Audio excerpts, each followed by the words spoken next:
Your mom doing? 6, 7, 8, 9, 10, 12. Pop up on the.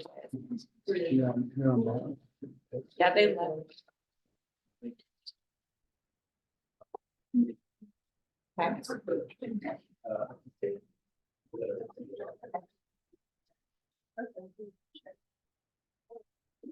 Four o'clock, all right. Okay, everybody, it's 4 o'clock, so I'm gonna call the Tulare County Regional Transit Agency meeting for April the 22nd to order. And I'd like to welcome everybody to our meeting. And Servando, if you could assist me with the roll call, please. Director. Madam Chair. Director Tusu. Present. Dr. Riddle. Present. Vice Chair Gomez. Here. Director Saros. Alternate, Rosena Sanchez. All right, Director Byrock. Present. Chair Segala. Present. Director Martinez. Present. And last, Supervisor Valero. Okay. There's just one. Present. All right, and then we also have in attendance, but not voting is, Mr. Mendoza. And then I think Supervisor Sheckler is here as well. All right, and we also have alternate for the County Auxiliary Supervisor Shepherd. All right, welcome, everybody. So next, And then the ex officio, excuse me, go ahead. Georgina Landecho from Calvans and this online. Oh. And anybody from, or Cali Perillo? Present. Okay, gotcha. And then Mr. Beltran from Porterville. Oh, then also online is Porterville's alternate, Mr. Beltran. All right, I think you got everybody. All right, next on the agenda is our Pledge of Allegiance. So if we can all rise, please. Ready? Again. I pledge allegiance to the flag of the United States of America and to the republic for which it stands, one nation, under God, indivisible, with liberty and justice for all. Thank you. Next on the agenda is public comment. At this time, members of the public may comment on any item of interest to the public and within the subject matter jurisdiction of the agency, but not appearing on this agenda. Under state law, matters presented under this item cannot be discussed or acted upon by the board at this time. For items appearing on the agenda, the public is invited to make comments at the time the item comes up for board consideration. Any person addressing the board will be limited to a maximum of 3 minutes. And so that all interested parties have an opportunity to speak with a total of 15 minutes allotted for public comment. Comment period. Speakers are requested to state their names and address for the record. All right, is there anyone wishing to provide public comment? Anyone wishing to provide public comment? Yes, sir, go ahead. So thank you, Chair. This is Mike Mallard, Special Counsel to the City of Porterville. And I just wanted to provide a brief comment and let the board know that we're still looking for information from TCRTA. We requested information, since the beginning, since Porterville gave notice to this evening. And we're still waiting to receive that information. We're getting very close to July 1 when the services are going to transition. And so it's really critical that we figure out where the city stands, figure out how we can work out a transition plan with TCRTA. We're here to work with everyone and make this a smooth transition. So we're really looking to the board to really, work with us and ensure that you're providing direction to your staff and your attorneys to work with us as well, because it's critical that we reach a resolution on this matter. I'll end there, Chair, but if there's an opportunity to comment on the specific items, we would potentially like to do that as well. Thank you. Is there anyone else wishing to provide public comment? If you're online, would like to provide public comment, please unmute yourself. Anyone wishing to provide public comment? I do. Well, public comment, you're a board member, so we go I wait don't for get that. public comment. Well, not necessarily, but okay, well, Do I not get public comment? You'll have a chance, you can make a comment as part of, usually there's a moment for the board to talk, yeah, but I mean, whatever you want to do. is it on a particular item or something that's not on the agenda? It's not on the agenda, but I thought that's what public comment was for. Well, I don't know if it happens in your council, but usually the board doesn't matter. When we get to the board items of interest or something up, but Okay. that's usually when we reserve that opportunity. So, Okay. Are you comfortable waiting until then? Well, yeah, I'm totally comfortable. It's just that I asked my legal counsel for my city, when do I make comment? And they said during public comment. So I'm just following Counselor Lou's direction. So, well, I mean, unless there's any objection. objection? Yeah, if there's no objection, then we'll do it, but it's normally not done. Go ahead, Ms. Reed. well, no. Go ahead. It would probably flow better with the meeting for me to do it toward the end. Okay, that's, Yeah. so yeah, just I- remind me to make sure, Yeah, okay. thank you. Is there anyone wishing to provide public comment? All right, seeing none, the public comment will be closed. Next, we're gonna move on to reports. We have the executive committee. I, as a member, attended along with Mr. Valero and Mr. Gomez attended the last one, and basically that is an opportunity for us to kind of review the agenda that's gonna come before the board, and so we had the opportunity to review a number of these items, not in specific detail as we will tonight, but just in general, in terms of what was gonna be coming. The minutes are posted once the next meeting is set, and so those minutes will be available at that point. And now, any minutes for the last couple of months are posted online if everyone wants to read those. Same thing with the budget and finance, myself, Mr. Thusu and Mr. Wyrack serve on that committee. We did meet about a couple of weeks ago, or actually almost a month ago. So at that time, we also were presented with some preliminary budget information. We got a little bit of briefing in terms of what was going to be happening at TCAG with the LTF. And so again, those items, those minutes are posted on the website. I don't know if Mr. Thusu or Mr. Wyrick wanted to add anything to the Budget and Finance Committee meeting. Anything you guys like to add, gentlemen? The only thing I would add is, I think Director Thusu had a thought to have, and I think it's on the agenda today, to take a look at the accounting methodology through a real deep dive, and the package is prepared really well, and it's got some codes in it for the grants and the expenditures, and that's what he was kind of alluding to. Maybe I think the term forensic audit or something might have been mentioned, and I think we've been moving towards that. So Okay. other than that, I don't recall anything else. And we also asked for water register of stocks, basically every check out. Yeah. That's it, today. Yeah. As well. Yeah, I think the package today reflects what the Finance Committee was looking for. Thank you. Operations Committee, I think Mr. Gomez, Martinez, and Valero serve on that. It was, President, Supervisor was on phone, Yes. and, absent was the chair, so it was all discussion. We talked about the discussion of the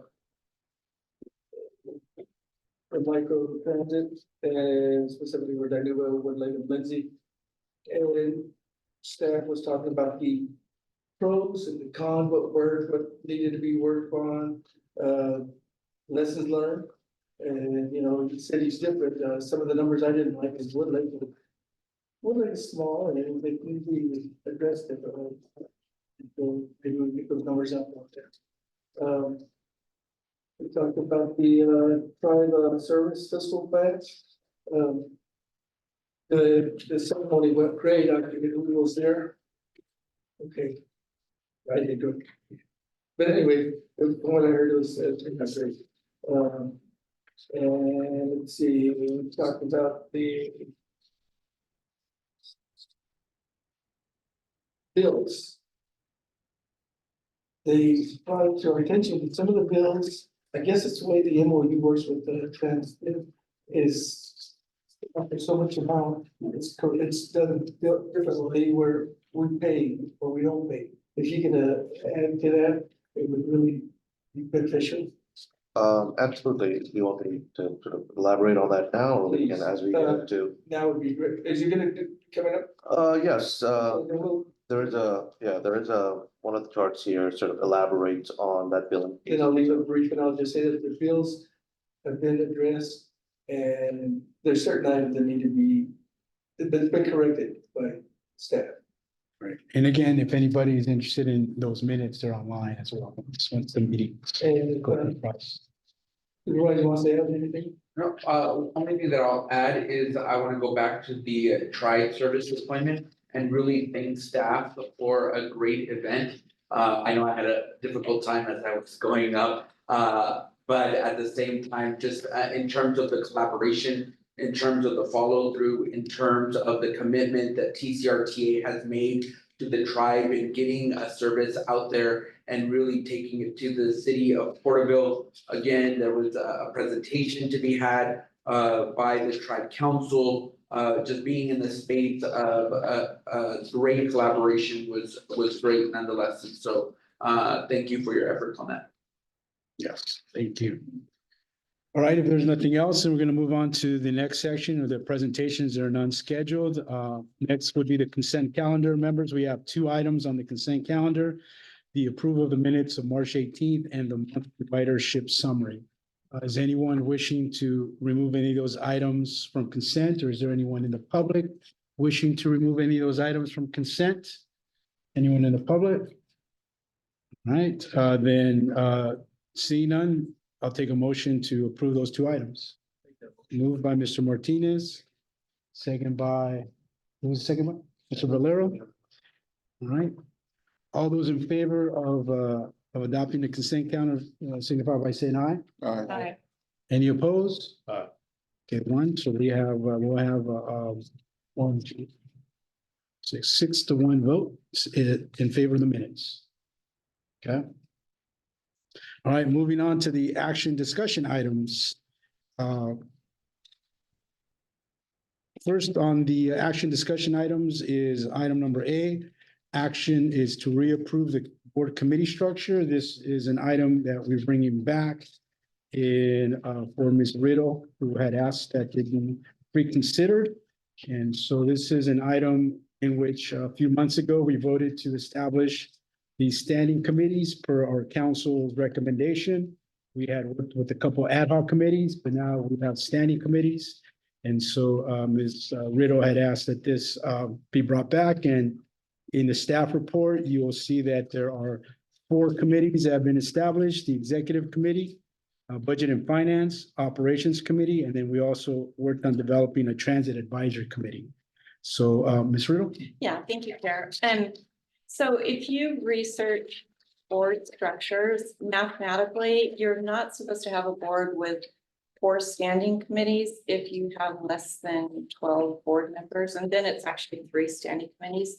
Because what happens when you bifurcate, it tends to lend itself to decreased communication. So I just wanted to put that before you. It doesn't make sense to me. We only have 8 board members, 8 stakeholders, and to have 4 standing committees doesn't make sense to me at all. And it actually goes against the way boards are traditionally structured for a reason, and that's my opinion. And I'd like for you to vote for us to do away with so many different committees so that we can have better communication. I think what usually happens when you have 4 standing committees, a lot of times you don't get that many people participating because things are so calendared. So maybe even having 2 committees, but combining information. So, Mayor Mendoza, were you gonna? Sorry? I thought you were gonna say something, sorry. Oh, I can, but. Yeah, we'll wait, Finish your thought. yeah, we'll wait for that. So That's concluding, I yield.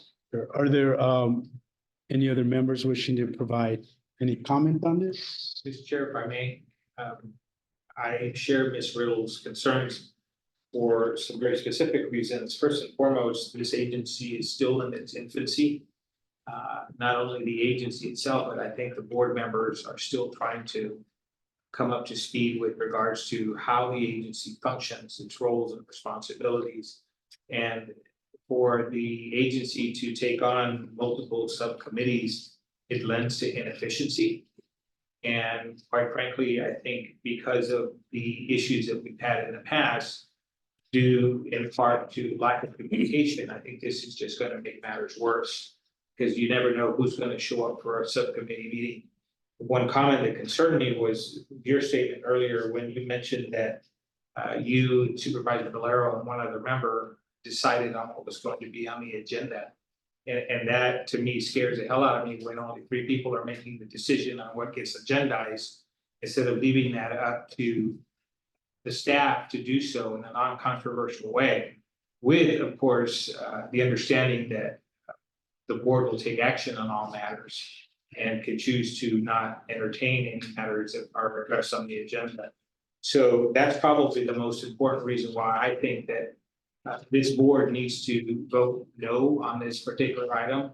And all information related to finance, operations, transit authority, and the other responsibilities of the other committees. I think all of the members need to hear that same information all at the same time.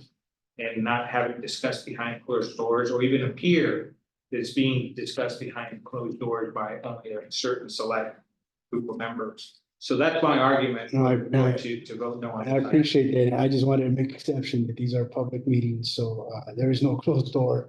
And happening I behind said us. the perception. Well, yeah, the perception, but yeah, I'm just telling you the reality is. I understand. I've served on this board. Mr. Valero? And if I can correct Rudy, so all of the agenda items that come before the board are from our executive director as well. Right. So those agenda items that come before the full board has already been vetted by and supported by the executive director. And as you know, you've been in this agency before, and so that is the way we've operated. We've never hidden anything from past to present. I disagree. We've never operated with four standing committees before. No Well, one does well, that. let me correct that.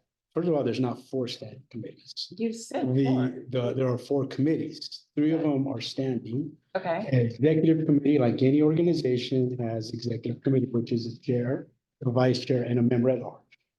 The budget and finance committee is something that has been a big issue for all of us, is understanding our budget, make sure we're on top of the finances. Mr. Wyrack, Mr. Thuso, myself, even Mr. Mendoza understand the importance of that. We've been on these committees.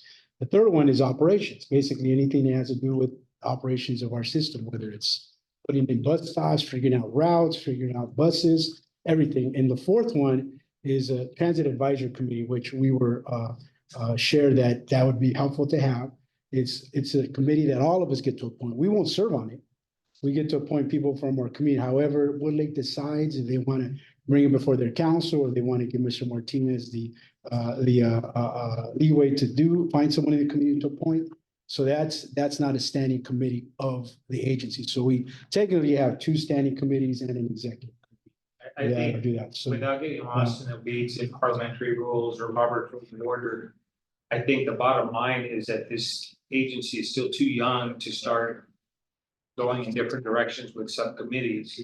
I think you need to continue to meet as a group and have the same discussions so that everybody's getting the same information at the same time, as opposed to two members hearing one piece of the information that was presented at this meeting and then the balance hearing it at the next meeting. You run the risk of not getting the I same. do information. appreciate that, but I just want to make sure that for the record, nothing gets decided but the board. So Again, these recommendations may come. I'm not making an allegation, Mr. Chair. I'm saying that you need to remove all doubt. All right. And Well, this is one way of doing that. I appreciate Mr. Mendoza, your comments. All right, So is there any, I have a board members? question. Yes, Mr. Thuso. So how do we go about doing certain things? Like, for example, we have executive director, we have some group of people for respect and then we the rest. So is there a way that when a situation like that arises, somebody has to look at the finances? Before the finances come to the board, a group of people, say in conjunction with the executive director, wet it, and then obviously the board decides, or are you proposing that none of these committees should? I'm saying that if you want to have a discussion on salary for a particular employee, then that's probably a significant reason to have a executive search committee, as was the example with Mr. Hassan. But I think that when you're talking about operations or you're talking about finances, those are things you don't need a subcommittee for. You need to meet as a board, and it all can be provided as informational items. At some point, the board's gonna have to make a decision. But you have to remove all doubt, and hopefully everybody gets the same information instead of piecemeal. But Jusu, I respect you, but what's to say that whatever information you glean from this particular meeting today, that you're gonna share a bulk of it with me tomorrow? You may forget some of that information, and or some of that information may get lost in translation. Right. So again, that's the reason why you want to make sure that everybody's getting it. at the same Thank you, time. Mr. Mendoza. Just a quick question. Does TCAG have committees? Does TCAG have, yes, TCAG has Okay, committees. thank you. That's all. But we don't I- meet, I- but we don't, no, I don't. I want to understand how you guys work, so. Give me a gotcha question, Mr. No, Scott. no, I If you didn't want know. an answer, I'll tell you the Yeah, answer. and I that do is answer it. correct, Thank but you. it is used seldomly. It is Thank- not something that is used every month as Appreciate part it. of the regular operations of the board. I don't appreciate getting cut off, Mr. Well, Sagala. I've given you a lot of leeway as an alternate here today, so. You know what? No, you know, sir. So that's, I I appreciate it. still am representing my Yeah. community. So if you're telling me that I need to shut up, make it clear right I'm now, not, tell me to I'm shut not up. telling you, I'm just saying, I like to hear from other Thank you. members, so thank you for your comments, appreciate it. So, sir, Ms. Riddle, yes, sir. So when we have TCAG meetings, we have, I think there may be 4 subcommittees, but there are probably 20 stakeholders. So by math, it makes sense and it lends to good communication. And Doctor, you were referring to committees that were actually ad hoc committees by your description. So we're talking here about standing committees, and I feel like this is new and we should all be a team. That's how I feel. I feel that information would be best communicated as a team at the mesa, at the dinner table right here. So I'm imploring my colleagues to vote no on having 3 standing committees. So that's it. Math wise, it doesn't make sense. Just Google it. It's not traditional and no one does this for a reason, for communication. And I thank you. Jason, I have a question of clarification. My understanding is these committees already been voted for, so basically a vote at this point would be yes to eliminate, and then the negative. I mean, It's a when double the time negative. comes for the vote, I just want to make sure that it's I was very clear ignorant. as what right, that is. well, yeah, what I'll do is just procedure wise, ask for a motion, and if there has a motion and is there a second, then we'll take a vote, but Mr. Martinez. Yes, my concern, Mr. Riddle, was that 4 committees is too much for a small group. What if the Transit Advisory Committee was / along with the Executive Committee? Now you still have 3. Right, and so that's Because what, there's a need for all of those, if I'm correct. as a team, Yes, I agree. but the transit committee is not, is not a standing committee. It's a committee that'll be made of public members that we recommend either through our councils or by appointment, who will work separately with staff on addressing transit needs. So So that's, that's it. so it's not- Executive Committee / Transit Advisory. well, it'll be different people on it. Yes, of So that's the thing. So as far as I understand, the transit advisory committee will not have any of us serve on it, but just public members. So Chair, are you saying a citizen advisory committee? That's what that is. The transit Right. advisory committee is citizen, but in this case, reasonable transit. So I just wanted to make one comment and thank you for your patience. When Mayor Mendoza commented on the appearance of closed, I believe that when 2 or 3 people meet together, the rest of us aren't privy to that. And I think communication gets watered down when you have subgroups within such a small group to begin with. It honestly is about the math here. And this is standard board structure. I'm not asking to deviate from the standard. I'm asking for us to go back to the standard of board structure. Thank you. So at this point, I'll open it up to public comment. Is anyone in the public wishing to provide public comment? You can unmute yourself if you are online. Anyone wishing to provide public comment here, then seeing none, public comment will be closed. At this point, Ms. Riddle, if there's a motion you'd like to present, if there's a second, we'll have a vote on it. Is there? Thank you, Chair. I would like to make a motion to, Counselor, will you help me? Sure. What do Thank you, you. The wording. But- Because there's a double negative okay, so it sounds like to rescind. you, To deny the recommendation. No, I think the motion would be to, if you want to eliminate the committee structure as is, and then I don't know what you would replace And it with. reconfigure. does it have That's the second. staff, you want staff to come back with recommendations after that, or do you want to, in the meantime, are you wanting to rescind the committees? No, I like what you just said. So I do make the motion to rescind structure as it is described here on page 9, and to come back with recommendations from staff. All right, so a motion to rescind the committee structure as currently in place. Yes. And for staff to come back with some recommendations. That's correct, Chair. Okay. All right, so there's a motion by Ms. Riddle to rescind the committee structure as currently in existence, and for staff to come back with recommendations if the vote is affirmed, right? So if it doesn't pass, then it'll be the same. All right, is there a second? I'll second it. Second by Mr. I just want to make it work, because I know that there's been some legal back and forth between you two. I know I saw that a thumbs up for YRAC, so just wanted to make clear that there's also. Yeah, I some did legal look like, behind me for the advice. So thank you for pointing that out.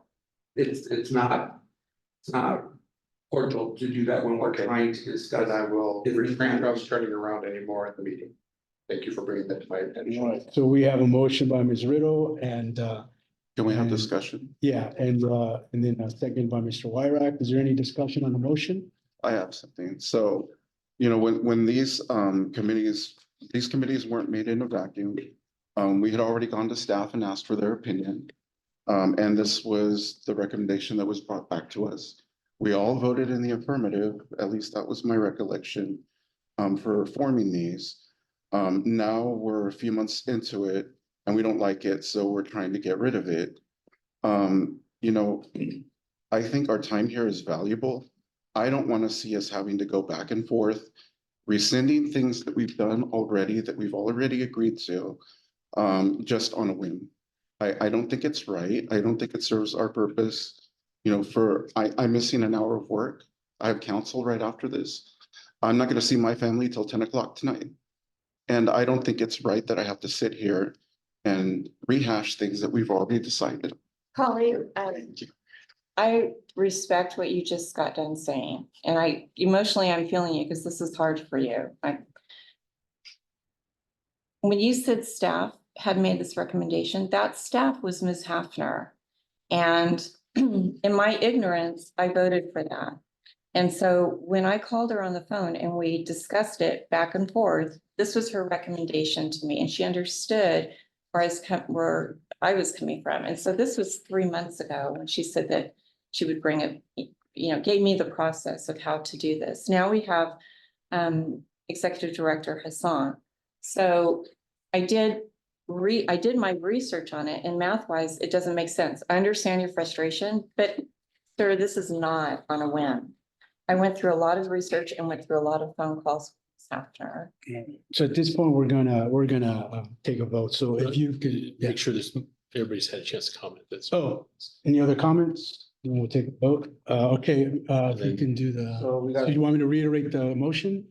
Or? Yeah, so I think everybody understands the motion, and so we've got the director's comments, and then we can do a public. Already, I asked for public comment. No one spoke up.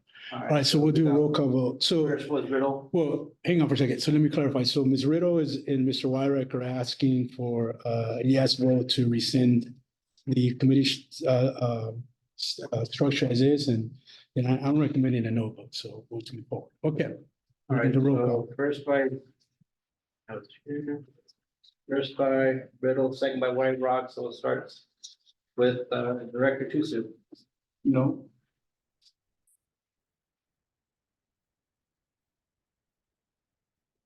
Second, while Riddle was first to vote, Vice Chair Gomez, No. Don was a second, White Rock second that, so we'll go down next to Chair Scarlett. No. No. Next will be Director Martinez. No. And last will be Supervisor Valero. No. Okay, so the motion fails 2-5. All right, thank you. I'm gonna move on to the next action item is to receive and file the preliminary financial statement as of March 31st, 2024. We are presenting that, that'll be, I will actually begin with that process and personally explain why If we turn to page 4, we'll see TCRTA staff. Might be notable here that there are 2 vacancies, among one of them being the finance manager. With that said, the first page, which is attachment 1, is essentially still the preliminary or the projected finances. The cash flow balance at the bottom is updated as of last week. Subsequent, I would say 10 or so pages are essentially a breakdown of each transaction type that has hit our general ledger since July of 2023. And so the aggregate of that is represented in the first graph, which is labeled page 29. And what we'll be able to see in that graph is just a nice illustration of the variances over the course of July 23 through the end of March 2024. The other side of that page, page 30, essentially shows the aggregate of whom the vendors are that we've paid this amount to.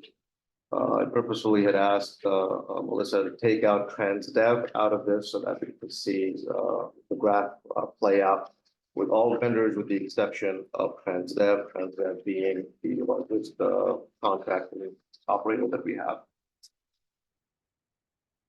So one brief explanation is that as you look at this, you'll likely see variances to a large degree, a low of 62,000 in the month of July as an example, to a high of 3.2 million in October. In your one page. 29. That's month to month. And the reason for that is because, again, I think it is previously mentioned, the agency is relatively new. Although I had not arrived in the period that we're discussing here. The explanation of this is rather simple, which is that invoices either were not being turned around on time or not being paid out on time.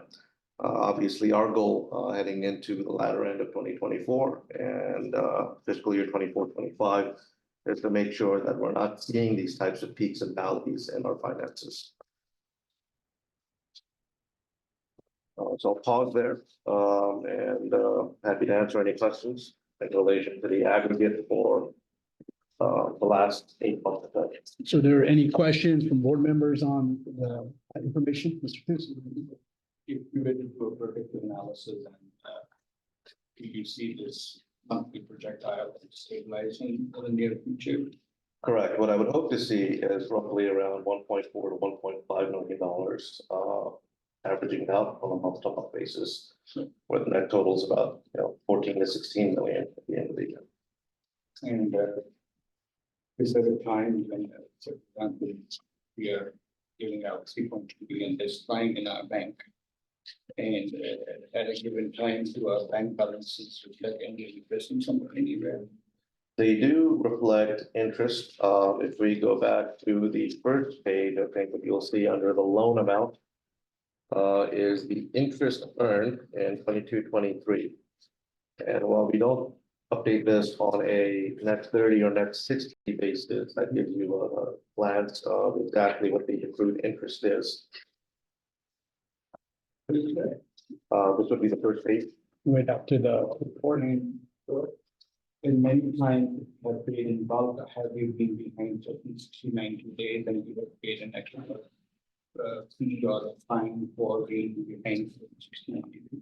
We have absolutely run into invoices that are in excess of net 60. In some cases, and I'll go to your point, Director. In some cases, this is because in my particular case, I've been holding on to certain invoices for TransDev. And the reason why is because there were some discrepancies in the billing cycle itself, including maybe a lack of understanding on both sides in terms of the mechanism for the billing. That has all been rectified here in the last 60 days or so. And so as we sit here, I believe there are still maybe two outstanding invoices for TransDev as an example that are still being reconciled because we're requiring the right documentation before we can release those funds. The other item would be what the director was mentioning, which is, running into some maintenance invoices. Our contract states that any parts that cost greater than $500 are to be paid for by TCRTA. We do have an aging fleet, and so the aggregate of that is anywhere between 15,000 to 30,000 on any given month, based on that fleet. But what we've been seeing is that TransDev was compounding multiple parts on certain invoices accidentally, and that was bringing it over the $500 threshold. So we corrected that, sent them notice, they rectified the situation, and then the bill was paid. So those things are happening behind the scenes. And to answer On the expense side, on the revenue side, on the revenue side. and so our cash flow are stable or how that's cash flow? Is there a fluctuation on the revenue side as well? There is fluctuation on the revenue side, absolutely. And so that actually brings us to attachment 5, which has several sheets on here. I apologize if these are not in color.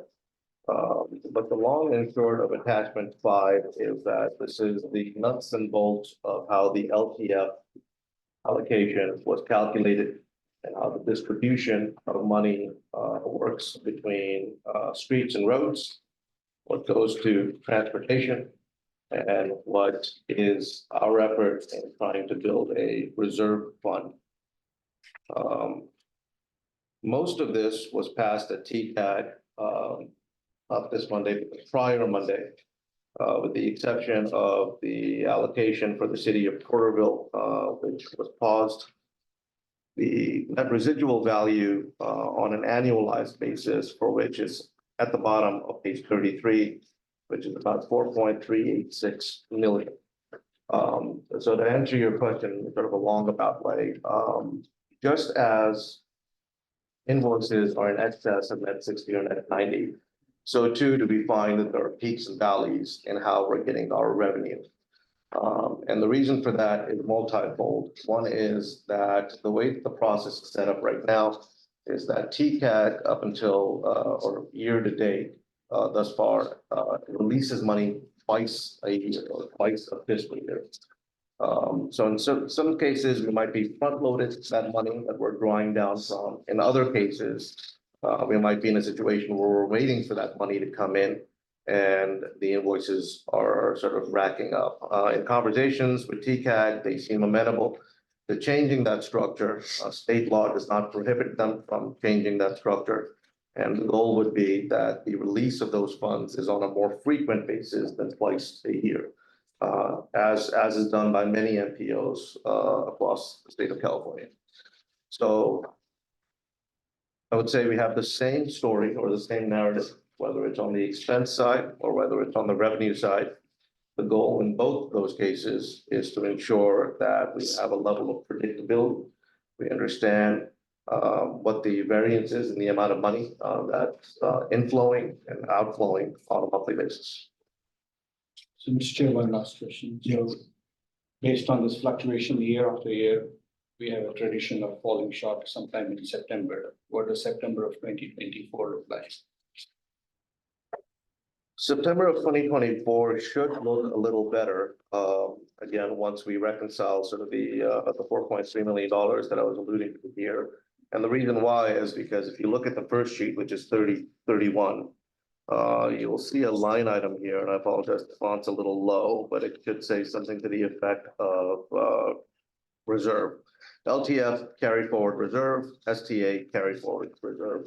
And so again, for the first time in TCRTA's history, as far as I'm aware, we're building a reserve to be able to mitigate some of those peaks and valleys that we see. And so if there is a spike in September, these funds should facilitate our ability to take that hit without getting into a situation where we're going back and saying, we need a loan. Yeah. Thank you. Any other questions for any members on the stuff we talked about thus far? I know there's more things to report. Couple of things. Yes, so why, right? So the reserve, I remember, I think it was your idea, Mr. Chairman, to have the reserve set up and to fund it over time, and I think we voted unanimously to do that. Yes. The criteria that we established to create a financial level in that reserve fund, how did that come about? I think from what I recall was Leslie, no, not Leslie, Michelle had talked about, not Michelle, it was, Michelle was talked about what we would, the anticipation of what we would get. And then obviously that was going to be the baseline for the reserve. So I don't think we necessarily, well, we initially had projected a smaller amount of money to kind of start putting away in the reserve. But from what was with the Mr. LTF, Chair, if I may, yeah, there was some additional what funds. we've been doing, again, behind the scenes over the last few months is meeting with city managers or their finance managers, or both in many cases, and having an equitable discussion that shows the aggregate of the past 7 years of release to roads and streets. And this is for a variety of different reasons. One is to understand what the dependency is for streets and roads as it relates to LTF. Again, I don't think anybody would argue that this is a county with a lot of streets and a lot of roads that require repair. This is also a county, and this trend is, by the way, the same across the US, where ridership for transportation is on the lower end. So having those equitable conversations behind the scenes enables both parties, frankly, to be able to see what the net average is prior to the pandemic and after the pandemic.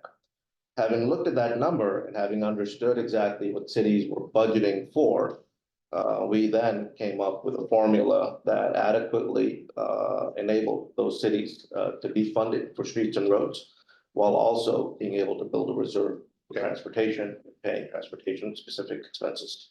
So just to clarify, did you say that this county does or does not need money for roads? It does, it absolutely does. Thank you. And then I heard shared that at the end of September, if we have a need to move money around, we're gonna go to reserves. Why don't we just keep paying the money where it needs to go and build up the reserves so we know what we're spending and what revenue is coming in so that we don't have to count on reserves. But reserves are supposed to be for like an unplanned, I guess the unplanned thing could still happen between now and September. The goal is obviously to get to a point where we don't have these spikes at all. I believe the reference to September was in prior years where you would normally see a spike. Obviously, if we're successful, and we have no intention of not being successful and getting to a predictable level on a monthly basis, then no spike should occur in September. The projected budget, does that include? We had talked at the finance committee about setting up enough money for all of this different agencies' needs for roads as they've been spending year after year after year, whatever increase it has been, making sure that they would always get that money and then doing the transit budgeting on top of that to make sure we get grants to fund it all. And to get out, is that reflected in here? I don't think we went that far. What we said, what our need, the transit agency, we did not figure the roads. We just said that the transit agency, we thought that we'll set aside 15% of our budget month after. But no matter what you do, the reason why I raised September again. Historically, we are close to 1.3 to 1.5 short in September. And our take in around September, like it's 745. So no matter how much, 50%, whatever reserve we keep, we will never make it to $1.3 million. So that reserve should be for taking care of our vendors, taking care of our staff, and that kind of stuff. No matter what, right now our agency doesn't have the money. Even at 20%, we will not have enough left in September if the flow doesn't run. Wait for next year. Exactly. My final question is, thank you so much for the information. My last question is, did I hear you say something about a financial manager? We need a new financial manager? Well, in order to replace the existing ones, we probably at some point do need a finance manager. When did that Replace change? Michelle. Oh, Michelle left. Yes, Yes, sir. Last day was not last Friday, but the Friday prior. Sorry, that was discussed at your finance meeting? I don't Sorry, recall it coming up at No, the, it happened after Happened that. afterwards. There was an email. did she serve 2 weeks notice? Mhm. So the executive committee talked about it because you guys didn't report that out. It happened came after all came meetings. after all the meetings. Right here. Okay, thank you. And I guess along those lines, I think Mr. Wiley, we're trying to figure out, as Mr. Dr. Tuzo said, we're trying to anticipate anything that goes on. And I think for me, a key thing would also be, we have the chair of TCAC here that, we really asked them to look at paying us more than twice a year.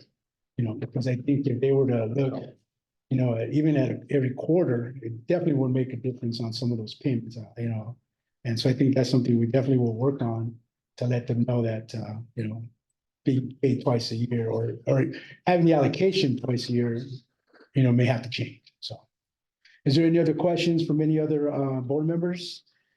All right, so we're gonna continue on with the presentation and then at the end, I'll open it up for public comments. So. All right, so the rest of the attachments, I think we're gonna talk about the lease now, or the- Yes, I just want to make sure that is not the next agenda item. So we talked about, C right. in terms of actually, no, we did not. I apologize. So we have here, this one. So I'll conclude it here in terms of the preliminary financial statement. And then the rest of the exhibits are related to the amendment. Oh, okay. All right, so at this point, is there, Chair, just colleagues from Wood Lake have to go for the city council meeting. you guys had to leave at 5 or 5? So if we can. 5:45. Oh, okay, well, we got So because there's a lot of action items, if you can take action items first and do the Okay. whole session and then revert back to others so Okay. they can. Yeah, if there's no objection, we'll do that. All right, so then now we're done with the item before us, which was a preliminary financial statement. Is there any public comments? Any public comments? I see one here. Yes, sir. Just a quick comment, just want to put on the record. The reason these LTO claim for Porterville was so much is that claim was never discussed with the city of Porterville. It's about 300% of what was budgeted in the revenue. And TCRTA claim that we had for the entire amount of Porterville LTO, even nothing left for roads or anything like that. So we want the board to be aware of why that was withheld, excuse me. And, also just explain to the board that that's really not acceptable. We should be getting information about our LPO claims. And then also point out it never came to the board. And there is provision in JPA that needs to be board approved of LPO claims. So it just seems as if that was like through to see if Porterville and others or not. And so I want the board to be aware, that's why it's not on that. Thank you. Is there any other public comments? Anybody online wishing to provide public comment? You can unmute yourself. Sure, I have a question. Oh, sure, hang on. Just, Go ahead. I didn't notice, and I'm just asking, maybe it was an oversight on my part. But is there a detailed listing that shows like encumbered debt or cost that's moving? I know, as we talked about unpaid bills for Transdev, if we have a way to track the encumbered cost would be great, so that we can see that. Only because I know that the city still has some outstanding bills as it relates to maintenance to the tune of about 900,000. So we've only received one payment in August from a bill in July. And so, and I know you mentioned that there's a process going through on these maintenance invoices and stuff. So I know communication has not been great. So if there's something there in a detail, maybe you have a question or anything we can help with that, but it'd be great to see those processed as well. Great, thank you. Thank you. Any other public comments? Anybody online wishing to provide public comment? Anyone else here in the chamber? Seeing none, public comment be closed. So members, we have the recommendation to receive and file the preliminary financial statement as of March 31st. Is there a motion? You want to make a motion? Can you restate? As was recommended in staff report that we receive and file the preliminary financial statement as of March 31st. Moved by Mr. Thusu, I'll second by Mr. Valero. All those in favor signify by saying aye. Aye. Any opposed? Aye. All right, so that'll pass 6-1. with Mr. Wyrack as a no vote. Okay, so under the recommendation that we deal with the action items, and then we'll come back to the informational items on the agenda. We're going to move on next to item C, which is the approval of the LC Top 2023-24 allocation request. Is that you, Teresa? Yes, good evening, TCRTA and panelists. I'll be presenting item 7C, approval of the low carbon transit operations program, fiscal year 23-24. As you know, the low carbon transportation program was created to provide operating and capital assistance to transit agencies to reduce greenhouse gases and emissions and improve mobility for the priority in serving the disadvantaged areas. We are submitting a project in the amount of $947,000. The grant is due April 25th, and we have authorized agents that need to be signed. Also, the projects are the installation of necessary equipment and infrastructure to operate and support the zero emission buses in the amount of $567,370. Project 2 is to purchase zero emission buses in the amount of $380,000. Staff recommendations for TCRTA is for us to apply for the LC Top funds for the 2 separate projects. Attached, you'll see resolution 2024-006, 2024-007, approving the LC Top 23-24 allocation request. Also, we have the execution of LC Top certs and assurances and authorized agent. Thank you. Is there any public comment on this item? Anyone wishing to provide public comment? Anybody online can unmute yourself, public comment, and hearing none, public comment will be closed. Members, any questions or comments on this item? No? See? Yes, Mr. Tusu? So do we just have to get zero emission buses, can't we do vans or get more bang for the buck? It says, do we only have to, only option is buses, or could there be vans or others like that? Can be, this 380,000 is focused towards the CMAQ grant that we applied for. It's more of a match. There's a match. Oh, okay. Because the buses are around 800K, right? The zero emission buses are over $1 million. Over $1 million now. After warranty. Well, and they're mandated at 50% by 2035, 100% by. So my question is like buses will just follow a particular route if I don't know how much does a van, zero emission van cost? A zero emissions van might be anywhere between 150,000 to about 300,000, depending on the type. So instead of getting a one bus, we can get 6 or 7 vans and we'll get more routes. So. We do have a grant in the books that is going to go towards 30 gas powered vans to start the public transit. We're working on those plans. Yeah, I did purchase 30 vans. So in terms of, the deadline you said is in a couple of weeks. So perhaps Mr. Tusu, having a broader policy discussion for future applications that we, as a board, to say, hey, maybe we buy the micro transit vans versus a bus would be something we can discuss as a policy if we want to do that in the future. So is there any other board comments from anyone else?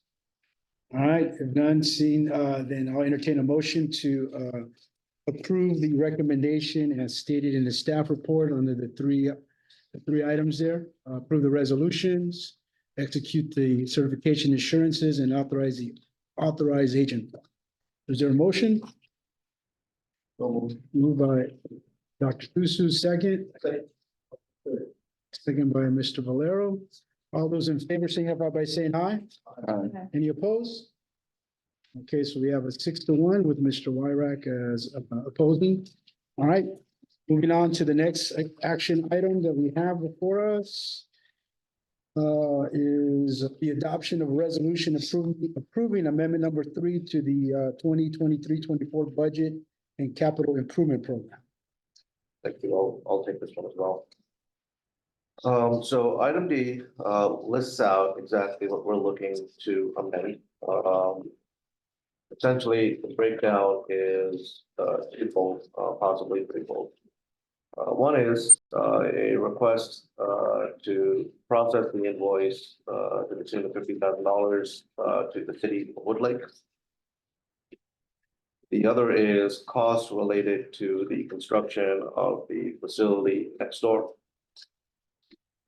One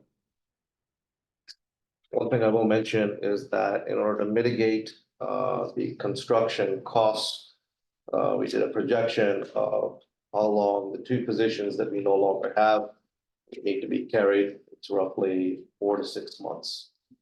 Doing so, which is the intention right now, would essentially keep this under the line item without requiring any additional burden on either reserves or LTF or any additional funding sources. Happy to take any questions. All right, before we move on, is there any public comment on this item? Anyone from the public wishing to provide public comment? If you're online, you can unmute yourself. Any public comment? I see none. Public comment will be closed. Any questions from any board members? Comments, Mr. Mendoza? Mr. Chair, I would ask the board to reconsider, take these two items separately. One doesn't have anything to do with the other. While I am grateful that the agency is finally in a position to repay money that we put forth to support the agency, I think these should be separate items and considered separate. Great, thank you. Is there any other comments from board members? Any other comments from any board members? Yes. I do. Riddle. Mayor, can you please elaborate on your comment? Having two separate. So you have an amendment here that deals with two separate subject matters. One is a repayment of some money that was funded by the city of Woodlake to support the agency. And the second is adding a line item to support the agency actually relocating Woodlake to a new facility. Okay, thank you. Is there any other board comments? I just have a fire chief observation, but I have a principal discussion we had in the past. These monies that were very kindly given to us by Woodlake are the part of the loan that we had taken a few years ago, or is it a separate loan? No, it is part of the total $5 million that we saw earlier. So there was an earlier request that if we can restructure this loan as a contribution, the commitment that each of the agencies made to the JPA. So if we are doing this now, are we setting a precedence not to be able to restructure everybody else's loan?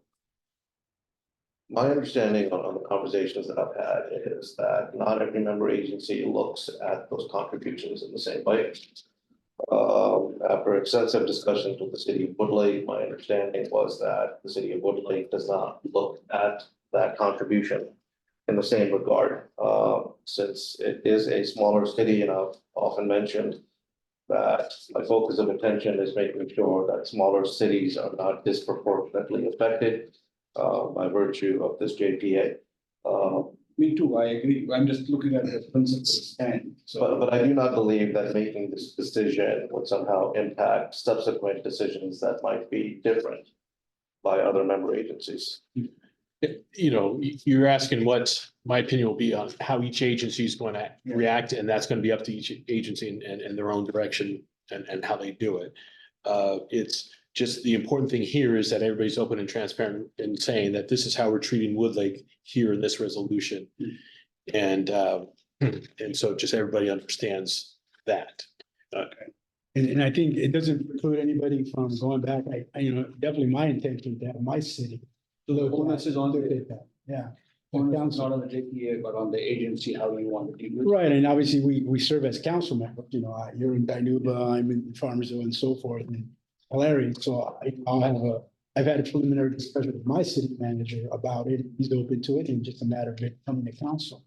And having our city council say, you know what, this is the direction we want to go, so it's up to every council if they want to do that. But, I think, as Mr. Hassan said, we're trying to work with Woodlake in this particular case. And I think, we've made the commitment to that and commitment to the office. And so if there was no other, discussion, then I would move that we approve the item as recommended in staff report. So is there a second on the motion to do that? Again, I think you're making a I appreciate, fundamental change I here. appreciate that. So, I'm just saying that fundamentally, it doesn't make sense. You should consider separating both out. One of those items is very controversial, well, or can be. yeah, so I think we've all talked about the office. We've all signed the lease. We all approved the lease. When we accuse. We basically want to say, we vote on Wood Lake and vote on the office separately. And then what I'm saying is, it's already in the staff report, it's one resolution. So my motion would be to approve as what is presented in the staff. May I So- ask, If there's no second, then we'll move on. So let me ask, is there a second to the motion? To vote it as one item? No? Okay, see, then that motion will move forward. Yes, Ms. Riddle. is there discussion? Well, there is no second on the motion, so it doesn't move forward. So is there an alternative motion at this point?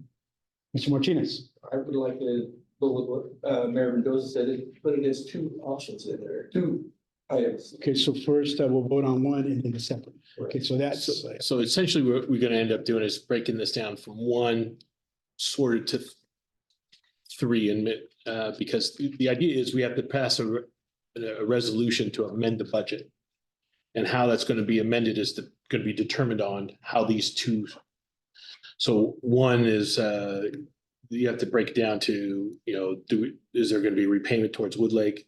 Is there going to be an agreement to the lease commitment? And then based on those results, then they will have to then decide how you're going to amend the budget as to match. Okay, so the amendment of the budget will come in at the end. Yeah, okay. All right, so Mr. Martinez is moving.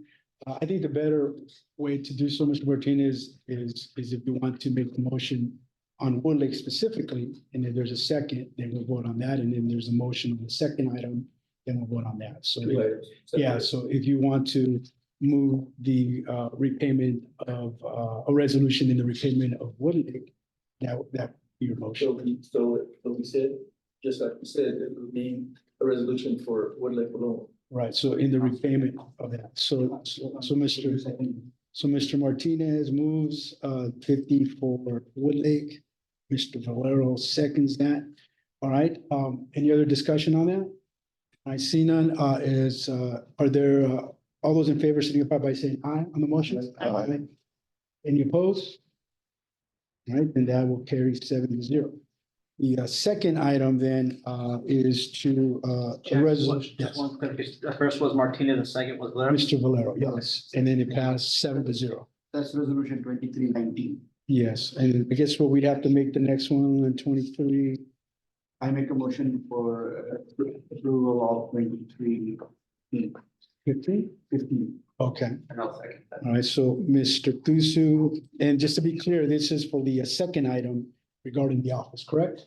So moved by Mr. Thusu, second by Mr. Valero. Any discussion on that item?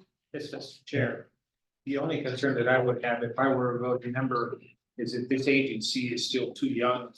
It needs to reconsider any new contractual obligations. I think we've gotten out of quite a bit of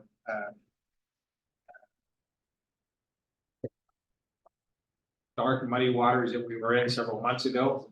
But I still think it's too soon, and I would caution this board and the voting members not to be getting into any contractual obligations until essentially, you got to learn how to walk before you run. And I think we're on a good steady pace of walking. That would be my only concern. I think it's still a good bet. And it's resourceful to continue where the agency is at in the current building, as opposed to spending money that we're probably not even sure whether we're gonna have there in a few months, according to the director's comments. Well, Just a point of order, just to make sure we don't feel like the city of Wood Lake has a disproportionate voice on the board. I just make sure that if our alternate has the comments that he wants to make is done so in the public forum section, public comment section, as opposed to along with the voting members. I just as a point of order that to make sure we have we don't have that appearance. If that would just be my recommendation. Understood, Counselor. Thank you. we'll do that. All right, so any other comments by board members on this item? All right, and seeing none, then we'll take the motion before us by Mr. Thusu, second by Mr. Valero. All those in favor signify by saying aye. Aye. All those opposed? Nay. Okay, so that item will pass 5-2. Thank you. Oh, yes. And then, sorry, thank you for reminding. And then the last item we're gonna vote on, given the actions that the amendment number 3 be adopted for the 23-24 budget in the amount of the 50,000 for the loan repayment to the city of Wood Lake, as well as the 70,000 for the office. So, yes. For the office, yeah, No, it passed 5-2. has to be, it's a budget. Under the JPA, like it's adopted unanimously. Okay. Now, so that was not the budget amendment portion, the budget itself would be next, but. So we have 2 items. The floor is the 50,000 for Wood Lake and the 70,000 for the office. So as noted, will be voting on the budget amendment. It would be a unanimous vote of those voting. So that'll be it's on our agenda. So you have to bifurcate this as well. No, we should do it as a Didn't we motion. already approved Wood Lakes? We know, we approved the resolutions, but not the budget amendment. So we're voting on the budget amendment that includes both. Okay. So at this point, I'll entertain a motion to amend. I'm sorry, We're, out of order. I'll move that we adopt. So just to streamline things a little bit. There is apparently going to be some objection to amending the budget that includes something that 2 of the parties objected to. So you can certainly run the motion to amend the budget to include the 2. right. There may be objections to that, and if that's the case, then you may have to address that in a different way and amending the budget to a different amount. So I'm just giving you a head. No, I understand that. heads up. So at this point, I'm gonna entertain a motion. Mr. Gomez is making a motion, so. You We're didn't hearing the make a motion. motion, you didn't finish it though. Yes, so So what, You may proceed with your motion, yes. I'll move that we adopt the amendment to the budget with the 2 items. with the 2. Okay, so there's a motion by Mr. Gomez. Is there a second? Second by Mr. Thusu. At this point, we'll do a quick roll call on that then. So we're clear that we're asking to amend the budget with both items. Okay. And this will be sort of passed. That is, yes, as I advised. I'll help you out with that. Yes. One point of clarification, there might be some confusion, so I just want to clarify. There was a prior resolution some 4 months ago that was voted on that enabled TCRTA to enter into a lease agreement with the folks next door. This is the byproduct of entering into a lease agreement, which has already been signed, was signed some 2 months ago.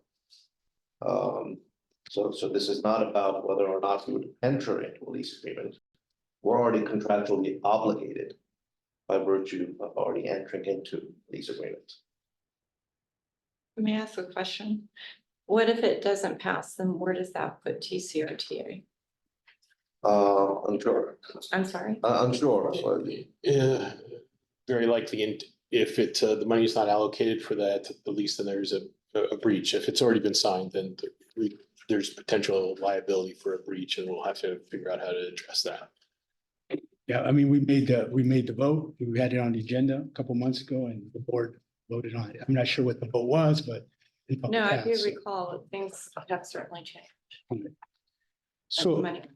but I think in terms of the money, Ms. Riddle, I think what Commissioner Hassan said, given the fact that we have a vacancy in the transit operations manager and the finance manager, that cost could come out of there in the sense that we're not paying salaries for the next couple of months. There's a recruitment that is happening for those positions, but as we all know, recruitment is going to take some time. Presently, no recruitment has been placed out there. So that'll be something that'll eventually happen to take care of those positions. So I ask a question. think we've already done with public comment in regard to this item, but It's up to the chair. so. Yes, Ms. Riddle? I just have one more question Yeah. for our director. Was this an item of discussion within city managers? Specifically the fact that TCRTA does not have its own location. Well, or- just, the money that we would have to pay for that, the obligation, the debt obligation, was that in discussion? For the lease. Yes, sir. No, not with the city managers. In fact, for that meeting, just for context, we did not go into the budgetary line items Okay, on a detailed budgetary discussion. It was an overall conversation related to what would happen with or without the city of Porterville in terms of net loss to revenue service hours. Any other questions? Yes, Mr. Martinez? Just a clarification. So the lease has already been committed, signed 4 months ago, Correct. probably at the end of the year, 23. No, I believe it might have been closer to January or February. Yeah, I mean, I think they're already doing the improvements and Yeah. that stuff. So we're gonna do a roll call on this item. So, Question? yes. Speaking to the need for the space now that I heard that the financial manager had left. And I got wind that the transit manager also left. And I heard just now that we have 2 vacancies. We've lost the transit manager and the financial manager. And I recall bringing to the board that sustainability of staff would be important. And I think we had a unanimous vote on that. And yet we don't have a recruitment in place yet. I would like to suggest that an urgent matter for the staff to, open up that recruitment and get those positions filled. Just my opinion. Thank you. Yeah, and along those notes, I'd like to really thank Melissa and Mr. Hassan for taking in those duties. I mean, it's a lot of work and I think what we're looking at today is the direction we want to go, but unfortunately, folks, have reasons for leaving the agency, so. Thank you. All right, so what we have before us is a motion by Mr. Gomez, second by Mr. Thusu to amend the budget with the 2 items as presented in the staff report and voted upon. So we do the roll call. Director Tusu? Aye. Director Riddle? Aye. Vice Chair Gomez? Aye. Director Wyrock? No. All right, Chair Segala? Aye. Director Martinez? Aye. And Supervisor Valero? Aye. All right, that item then fails 6 to 1. All right, then what we'll do is then I'll entertain a motion for us to amend the budget to reflect on Wood Lake. First, is there a motion to do that? I think we did that. Well, this one no, was for both. Yeah, this one was for both. So moved by Mr. Thusu and second by Mr. Valero for the Wood Lake funding to be amended in the budget. So we'll do the roll call again. Director Tusu? Aye. Director Riddle? Aye. Vice Chair Gomez? Aye. Director Wyrock? No. Chair Segala? Aye. Director Martinez? Aye. And Supervisor Valero? Aye. All right, so that item also fails 6 to 1. So at this point, unless we want to try to do the opposite one again, but we can do that if anybody wants to make a motion for the record. That one. So moved. All right, moved by Mr. Gomez. I'll second that motion. So this is specifically on the office, 70,000 to amend the budget to reflect that. So we can do the roll call again, please. Director Tusu? Aye. Director Riddle? Aye. Vice Chair Gomez? Aye. Director Wyrock? No. Chair Segala? Aye. Director Martinez? Aye. And Supervisor Valero? Aye. All right, so that also fails 6 to 1. So at this point, what we'll do is we'll revisit this item in the future agenda. But at this point, all of those items fail. All right, next on our agenda, we have action item G, which is to transport service no-show policy. I think that's Olivia, yes. Thank you, Chair. Good evening, board members. Transport, TCRTA, fully owned on-demand and paratransit service was launched this month on Monday, April 1st. Serving 3 service zones, transport allows riders the freedom and flexibility to their same-day rides via the TCRTA call center or through the transport app. Paratransit eligible riders may also schedule rides up to 14 days in advance. Riders who fail to adhere for their reserved rides, also called no-shows, have appeared more visible since the service expansion. This leads to suboptimal resource expenditure. Staff recommendation then is that the board approve the TCRTA transport no-show policy and authorize staff to implement it beginning April 29, 2024. Attached, you will find the policy, a sample warning letter to no-show riders and technical suspension.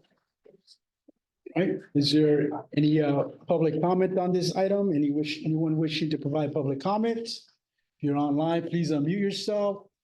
Anyone wishing to provide public comment, hearing none, public comment will be closed. Is there any questions or comments from any of the board members? So what does it look like in like-sized agencies? For the other agencies, is it pretty similar? This is, you'll allow me, Olivia, very similar to what other transportation agencies do. And again, this is just an operational construct, which is that we don't want to end up in a situation where users of the system are essentially abusing the system, however, violating policies, wasting taxpayer resources. So yes, this is on par with what other transportation agencies do across the US.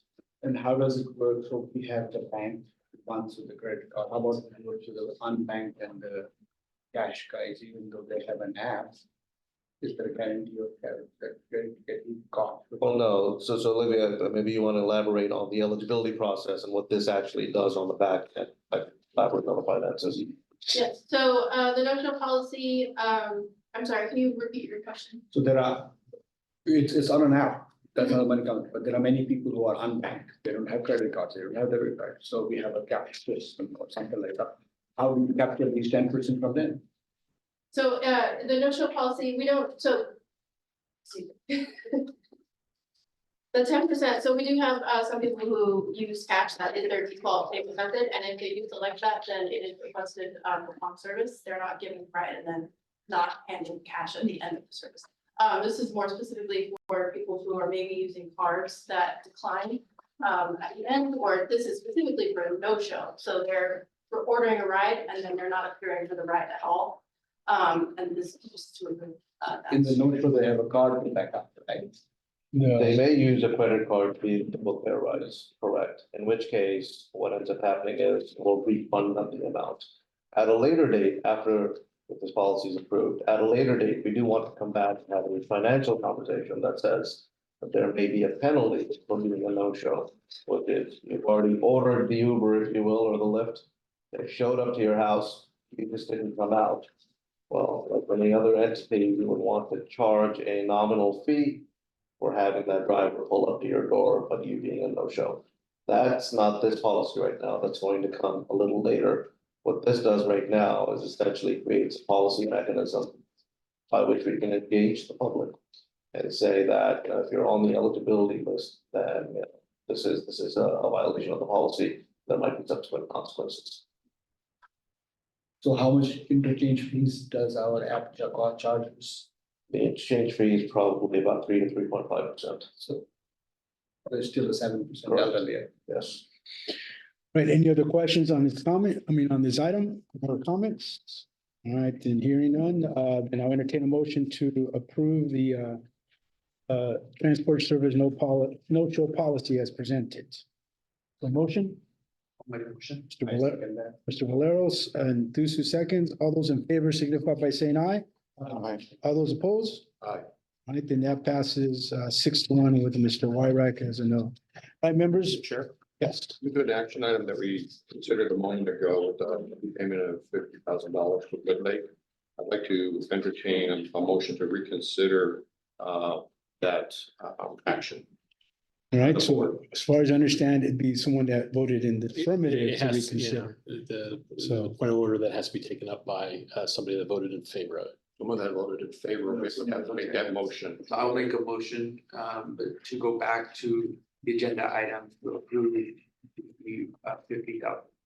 All right, so I believe that the first motion would be to reconsider and then we would vote on the item once again. Okay, Right, so so- motion to reconsider. So Mr. Valero, let me get this here. So Mr. Valero would move to reconsider specifically the Wood Lake item, Yes. vote, and then that's second by Mr. Martinez. So what we'll be voting on first is the reconsideration. So All those in favor of reconsidering item, signify by saying aye. Aye. Right, so then that would be a 7-0 vote.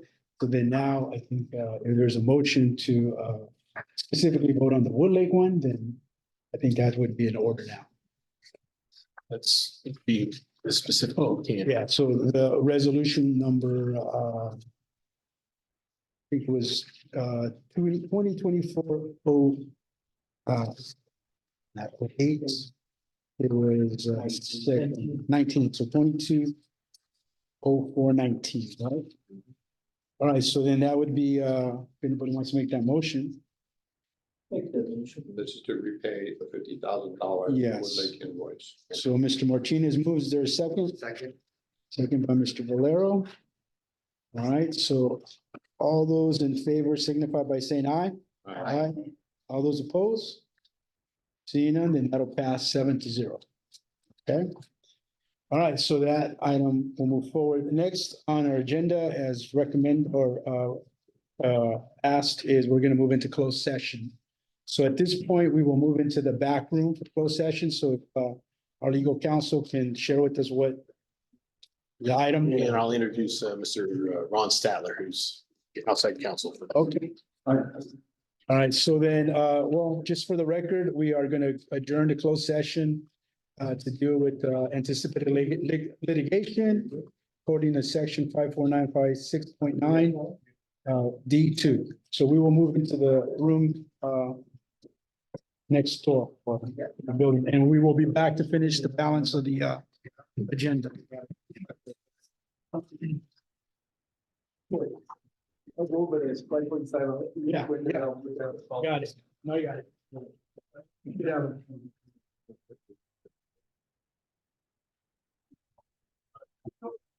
Yeah, but if I put it. Yeah.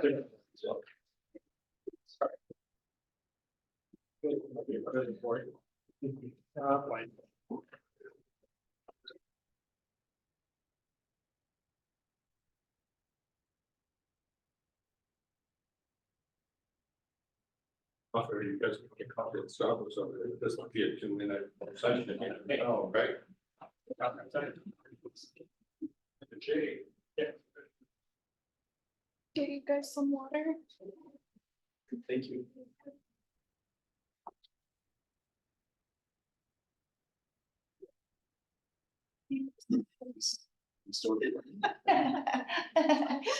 Help yourself. You're on your own.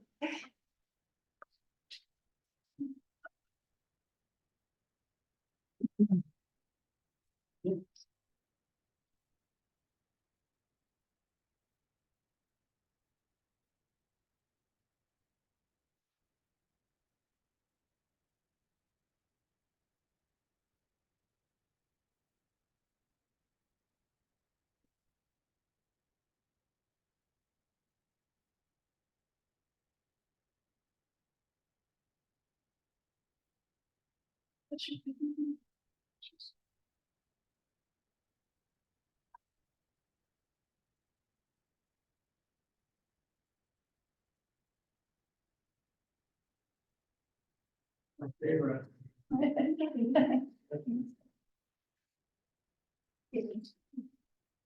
The one thing my dad used to buy me like every year. Really? It really reminds me of being a kid. When I was a kid, I could be born to like, oh my gosh. It's so good. So. Yeah. It's already.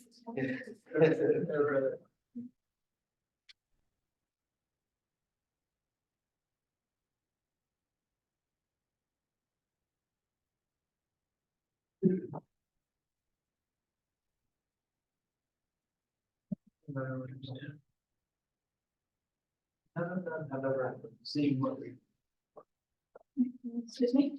like, you know, that like, I've never been back into our office. Oh. You know what I mean? I know. I was like, can I talk? It's just like, Rudy.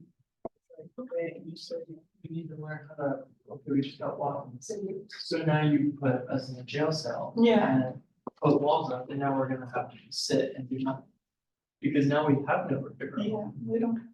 And now it's like, you're just put this in their head and it's like, you're. I mean, it was in rejection no matter what, it's just gonna decline. So it's. it's point. The good thing is those resolutions have been already approved. What we're doing is amending the budget to accommodate those resolutions that were already approved.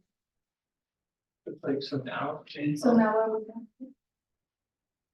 gonna, That's fine, I you're don't, gonna keep looking at my face? No, I'm gonna move in front of you. I'm probably gonna move in front of you. Oh, so that was for the office, to pay for the office, but not the, because wasn't there a resolution to like redesign or like actually make offices and that? we already did, it's finished pretty much. It's done for ready to move in. Oh, I thought it was the piece of that. We already finished, it. We can move in next week. And they just declined. it. Right? They declined it, right? It's, I don't want, I don't. Don't you think it's gonna make the worst mess for you?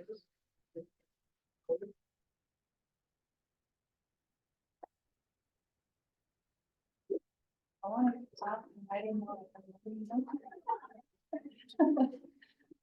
Well, when you say something.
Someone. Oh, that's- Okay, this is for that.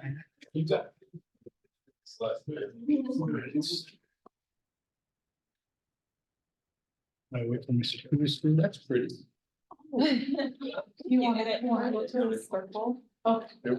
So it charges. I see it's right now. You just look at- I got you. I'll charge him. Yeah. Don't wanna go to the emergency. All right, we're back on? Yes. Okay. Very. Okay, so we're gonna come back from closed session. Just for the record, Mr. Martinez and Mr. Gomez left at 5:48. And therefore, there was no quorum for closed session, but there's nothing to report out of closed session. And now we're back into open session. Just to note, we have Mr. Wyrack. Oh, that happens. We have Mr. Wyrack present, Ms. Riddle present, Mr. Valero, Dr. Pusu, and myself are present. So we do have a quorum to continue with the rest of the agenda, which is all informational items. And so we are back from a closed session at 5:53. There's that. Oh, and the legal counsel and outside counsel are still on their way. So they'll be joining us momentarily. Okay. We're going to now move on to item number E, which is an information item on the grant management update. And Teresa, that's you. Hi, good afternoon. I will be providing an update on the grants, the national, state, federal grant opportunities, federal and state grant opportunities. FDA section 5311 on funds for fiscal year 2024 have been released. The fiscal year allocation for TCRTA is $1.2 million. All applications are due May 30th. There's a 5311 F Interstate Bus Program grant. This is a competitive grant. The maximum project award is $300,000. That is an operating assistance project grant. 5339A for fiscal year 2024, the Rural Discretionary Vehicle Program grant. This is an estimated $8.6 million. The max allocation for this FTA is about 10% of the available, about $800,000 per agency. FTA's 2-year apportionments have been distributed. The latest apportionments have been published. TCRTA's apportionment for Tulari's allocation is $2.1 million, and Porterville's is $3.1 million for a total apportionment of $5,296,099. The 5339A vehicle replacement program is $136,000 for TCRTA. An update on the FTA meetings. We've been meeting with FTA and we submitted the discretionary capital and operations and preventive maintenance plans through the TRAMS system. These are currently in review. Staff is working with FTA to approve the accountant as an approved user for future drawdown requests. The approved accountant could be Melissa Cashin.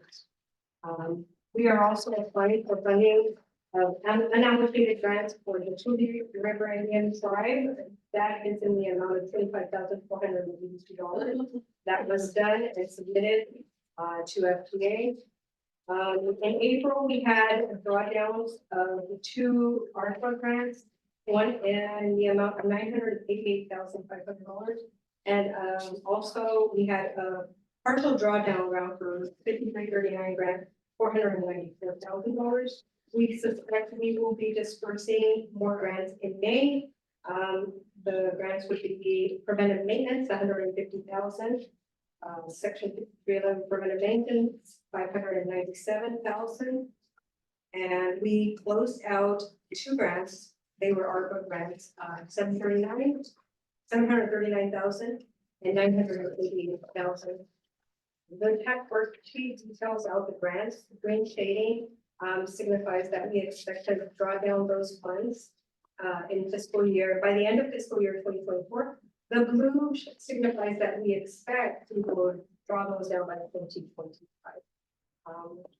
We estimate that in fiscal year 2023, we will have spent $7,060,955,000 on operations and $2.5 million on preventive maintenance.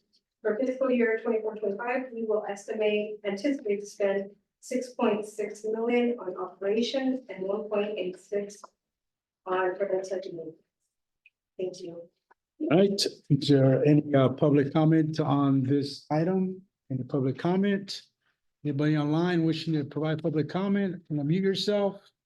I see no public comment closed. Are there any questions from any of the board members? Is just sort of just an update on the grants and. Great report, great All right. detail. Great. Great detail. All right, and seeing no other comments, then we're gonna move on to the next information item, which is information F, a vehicle asset worksheet. That Clay? Yes. Clay. All right, so Tulare County Regional Transit Agency serves as the administration arm for the facilitation of transportation services on behalf of Tulare, County of Tulare, and the cities of Vancouver, Exeter, Farmersville, Lindsay, Porterville, Tulare, Wood Lake, and Tule River Tribe. As administrative arm, TCRTA has the fiduciary obligation to each member agency, the Federal Transportation Agency, FTA, like California State Department of Transportation, Caltrans, to account for all assets related to the operations of services as paid to the FTA and Caltrans. Throughout vehicle management by TCRTA, it is essential to ensure that these assets purchased with federal and state grant funds are used effectively and in accordance with federal regulations. TCRTA is providing a vehicle asset worksheet to inform TCRTA board members of the current vehicle assets that are managed by TCRTA. All vehicle assets will be tracked in a manner that assures transparency and accountability to the board, grantors, and the public. The vehicle asset worksheet also provides which vehicles are titled under TCRTA's name and if not under TCRTA, then what the title do belong under. Great, thank you. Is there any public comment on this item? Anybody wishing to provide public comments online? You can unmute yourself. When I see no public comment, that'll be closed. Any questions or comments from the board members? As we see, sheet continues to progress to include other items. And I think not only have we asked for an inventory of the actual buses or vehicles, but other equipment that's part of that. So that's kind of inventorized, okay? We want to have the QR code.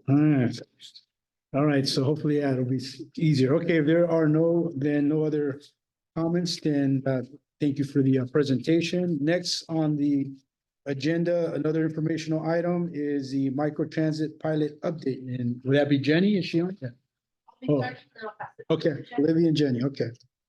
Chair, an update on the microtransit pilot in February 2023, the TCRTA board approved the microtransit pilot for all TCRTA members and the city of Visalia. In September 2023, the board selected VIA to provide the software to run the pilot service. In December of that same year, phase 1 took place and the existing on-demand service in Porterville, Lindsay transitioned to the VIA platform. In January of this year, staff outlined the microtransit pilot phasing plan consisting of 3 phases. At February board meeting, the board conducted a public hearing and approved phase 2 service changes with a start date of April 1st, which at phase 2 was deployed on that date. In this phase, on-demand and paratransit service have been commingled, and riders and vehicles for the 2 services have been pooled for better rider experience and operational efficiency. Listed, you will see the days and hours of service by service zone. Paratransit trips may be booked by phone or through the transport app powered by VIA, and fares for paratransit riders remains at $3. Meter Route 50 have been replaced by on-demand service with stops to or from C50 stops remaining at $2. And service hours have been extended to City of Vancouver paratransit hours. In summation, transport service is operating in full.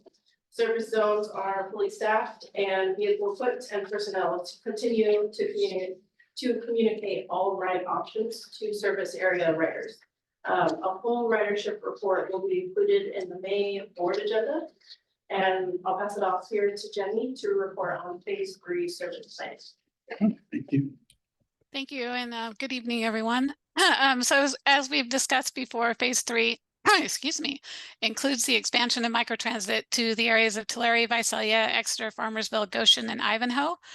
We will be commingling on-demand paratransit services only in the areas for which TCRTA currently provides both services, which at this time is just Tulare. TCRTA, TCAG, and Visalia Transit staff have been working together to define the service parameters for these zones.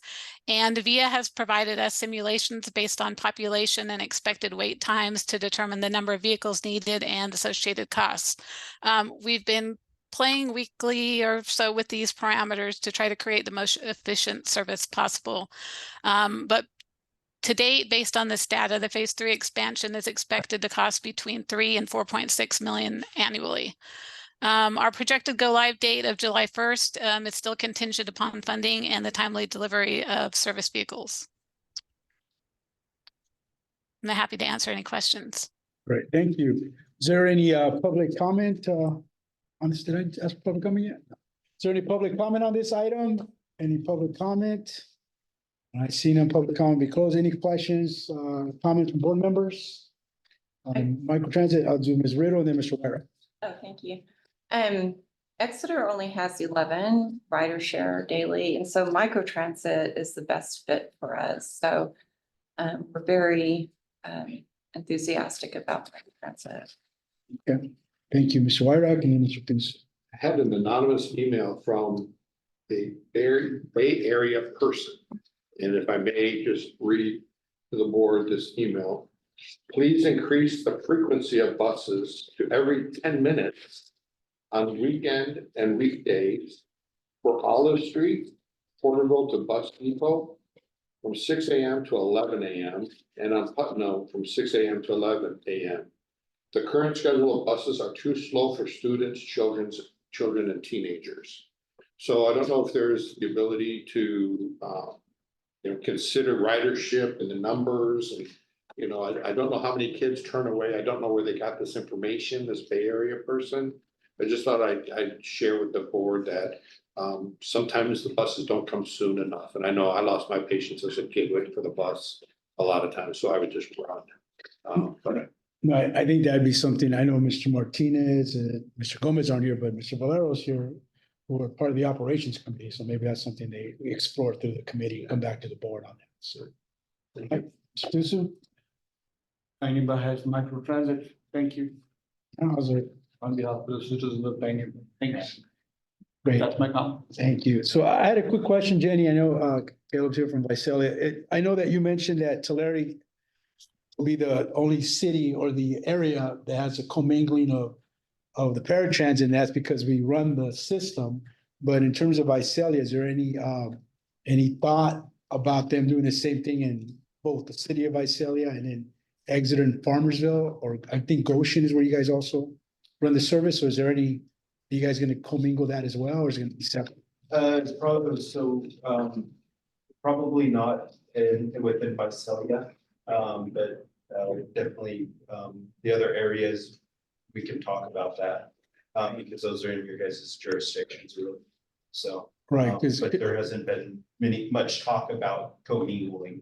It is initially it was agreed that it was separate. Right, so I think the question is there paratransit service in Exeter and Farmersville? We have Visalia Transit. Yeah, but they don't And do then that. we have Visalia, Tulare the bus is Tulare County on it. Right. And that's a smaller, Yeah. but not the microtransit para buses that we rode on from here into Porterville. Yeah, but in terms of like paratransit, do you guys have ADA? They would have to, wherever you We have. do fixed on the route. Visalia Transit. Yes. Okay. Yeah. Right, cause that's something you guys are interested in terms of Exeter and Farmersville when we transition to that. Well, microtransit is paratransport, so. I was one of the ones that met here and we rode on the Right. TCRTA bus and went to Porterville and we used. A person that was confined to a wheelchair. And so we watched how the apparatus and the hydrolift worked and it was very good. And they have that on the Visalia buses. But would that be something that would be on your transit, the transit Oh, for shuttles? shuttle. Not Sequoia, we're talking about like, we call it our DAR services, our paratransit. And so right now, yes, our paratransit does service Exeter, Farmersville and Goshen, just because that is our service area. We run the fixed route there. And so I don't know, I have to get confirmation on this, but I don't know if we can pull the paratransit completely, because it's required that we run our paratransit service in our in wherever we're providing service. So I don't know, switching that to microtransit, I don't know if that, Mr. Hassan, if you can clarify on that. If you have a little more. So I might have mentioned, we have a meeting with the city of Visalia here on Wednesday. The topic of discussion is a fewfold. One is the existing contracts that the city of Visalia has with the county by way of Goshen. The other two are the services in Farmersville and Exeter. With the thought process being that if we bring those services in-house, then it creates for a better dynamic to essentially do something in Exeter, which is, it's just a commingled service. And then we wouldn't have to worry about either having a paratransit or not having a paratransit, because the fixed route was either done or not done. So that's one iteration of the conversation that will have bearing leading up to July the 1st. The other piece of this is just purely the MOU and running microtransit services within Visalia's footprint. And Caleb's absolutely correct in that that will just be microtransit. We will not be commingling any services, because doing so would be taking on a lot of the tasks that the city of Visalia is undertaking within its existing footprint. So again, just to sort of synthesize this, the city of Visalia runs its service in its own parameter and shed. On top of that, it has separate agreements to run services on behalf of TCRTA in Goshen, Farmersville, and Exeter. If TCRTA takes those services back, then the city of Visalia would not be obligated to run paratransit services there. But I think that the whole point is that we're trying to be able to, either through Visalia or through TCRTA, provide as much service, fixed route, the microtransit and the paratransit. In some cases, in some locations, then that'll be commingled. But like Caleb said, in Visalia, they will continue to run all three, but perhaps separate, right, at this point. The microtransit, the paratransit, and the fixed route, right? And then I think the other thing that I just like to recommend for staff to consider is in the future, on a future agenda, coming back, when we look at the update, getting a sense of the cost. I know that, for example, I was in Porterville and it, $5, I put it on my credit card and just kind of tested it, just went a couple blocks and back, just to see what it was like. And then I know that, I think you mentioned for veterans, it might be a different price. Paratransit may be a different price. And I think over, at least in North County, with the C50, I believe, where if you ask for a paratransit and you go to the bus stop, then it's a different price, right? It's $2 versus it coming to your home. So at some point, we'd like to have a discussion on how all that's working to see. I mean, I think it'd be great to probably initiate it. There's a lot of education that goes on, that maybe a policy of the board would be that if you summon or order on demand, and if you go to the bus stop, maybe you pay the $2 versus if it comes to your home, pay the $5.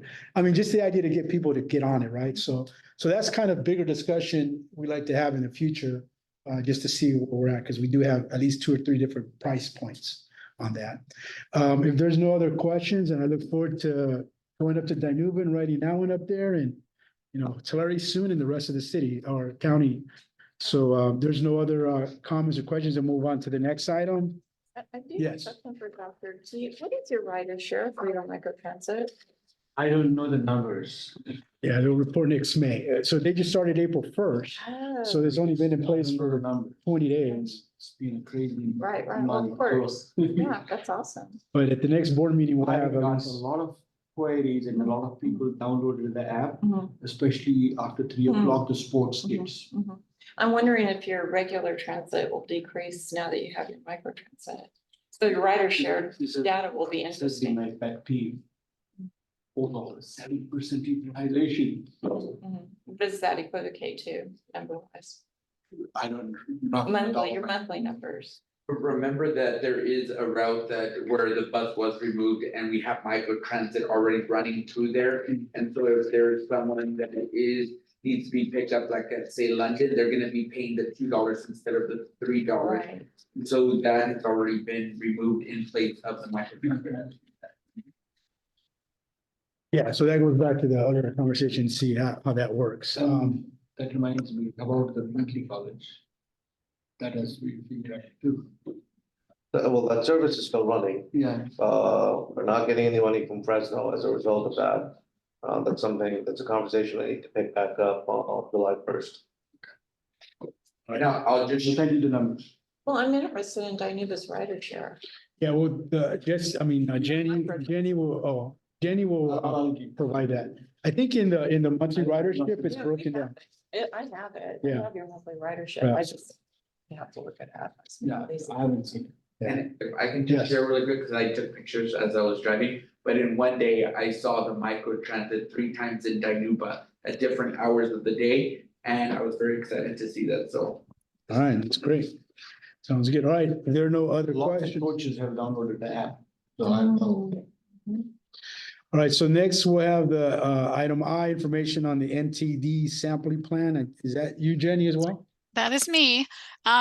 So I want to give you a little bit of background on this without getting too much in the weeds, but I don't believe we've talked about the National Transit Database before, so I want to give you a little context. Congress established the National Transit Database, the NTD, in 1974 as a primary source of information and statistics on transit systems in the U.S. All transit agencies that receive funding from the FTA under the Urbanized 5307 program or the Rural 5311 program must submit data to the NTD, and the FTA then uses this data to apportion funding to these areas. Because TCRTA receives urbanized area funding and operates more than 30 vehicles across all modes of service, we are what is deemed a full urban reporter. So we have additional reporting requirements on top of smaller urbanized transit providers, if that makes sense.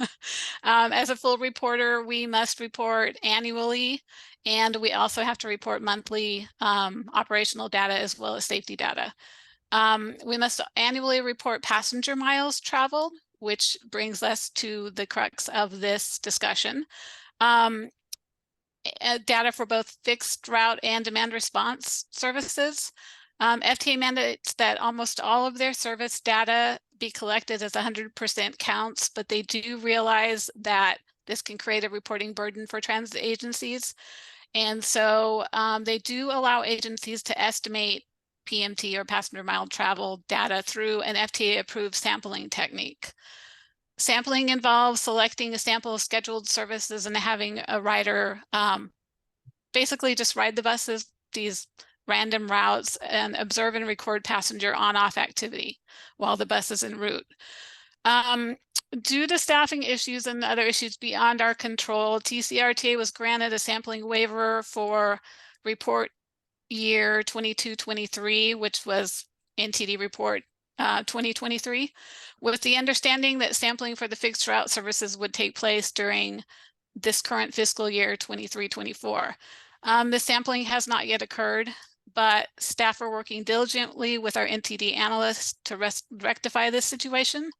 The onboard sampling will be conducted by TransDev staff, our third-party contractor, and will be completed by the end of this fiscal year, June 30th, 2024. We only have to do this for fixed route because we collect 100% counts of passenger mile traveled for our demand response services currently through the VIA software. PMT data for paratransit services prior to commingling, when we were using Uber as our microtransit provider. And we had a different software system for the majority of our paratransit, was not previously being included in monthly reports to TCRTA by Transdev. We just recently uncovered that they do have this data, and they have gone back and rerun all monthly reports going back to the start of their contract in July of 2022. And staff is in the process of updating the 2023 NTD report with that data. And with that, I can open it up to questions. Sure. Any public comment on this item? Anybody online wishing to provide public comment? Anyone in council, in the room here? No, public comment be closed. Are any questions or comments? Any board members? Yes, Mr. Wyrick. I just appreciate the news. Just to know that we've got a calendar that's ticking and making an effort to get it done and submitted is good for the board to hear. So thank you for providing this report. All right. And all right, if there's no other comments or questions, you can move on to the next item, which is also an information item, item J, related to our website project update agenda. So we've talked about website updates in the past. As some of you may recall at the meeting, well, I should say, very few of you might recall at the meeting of August 15th, way back in 2022, the board approved a proposal from Trillium Solutions, which I will be referring to as Trillium Optibus, because since then they have merged companies, to provide website development services for our new TCRTA website. In the past, I've come to you to talk about website in relation to our branding consultant. This development of our website it's kind of a two-phase process. And in the first phase, our branding consultant, Archer and Hound, created the website framework, what I refer to as wireframes, basically the back-end structure. And they designed the top level pages based on the approved logo and brand identity that they had developed. I provided a walkthrough of those earlier this year, but it wasn't really exciting to see because it was all black and white. We're currently in the second phase, which involves the implementation of the final page designs and development of the overall website by Trillium Optibus. That website team is currently working to build the interactive map components of the website and has been working with us staff to customize the uploadable content features. So for instance, anything on the back end that staff will have the ability to change content of, like board meeting information, public announcements, changes in staffing or changes in board members. All those have back-end forms that are currently being designed. With that, though, I want to give you a quick look and just bear with me while I share my screen at what are, can everybody see that? Not yet.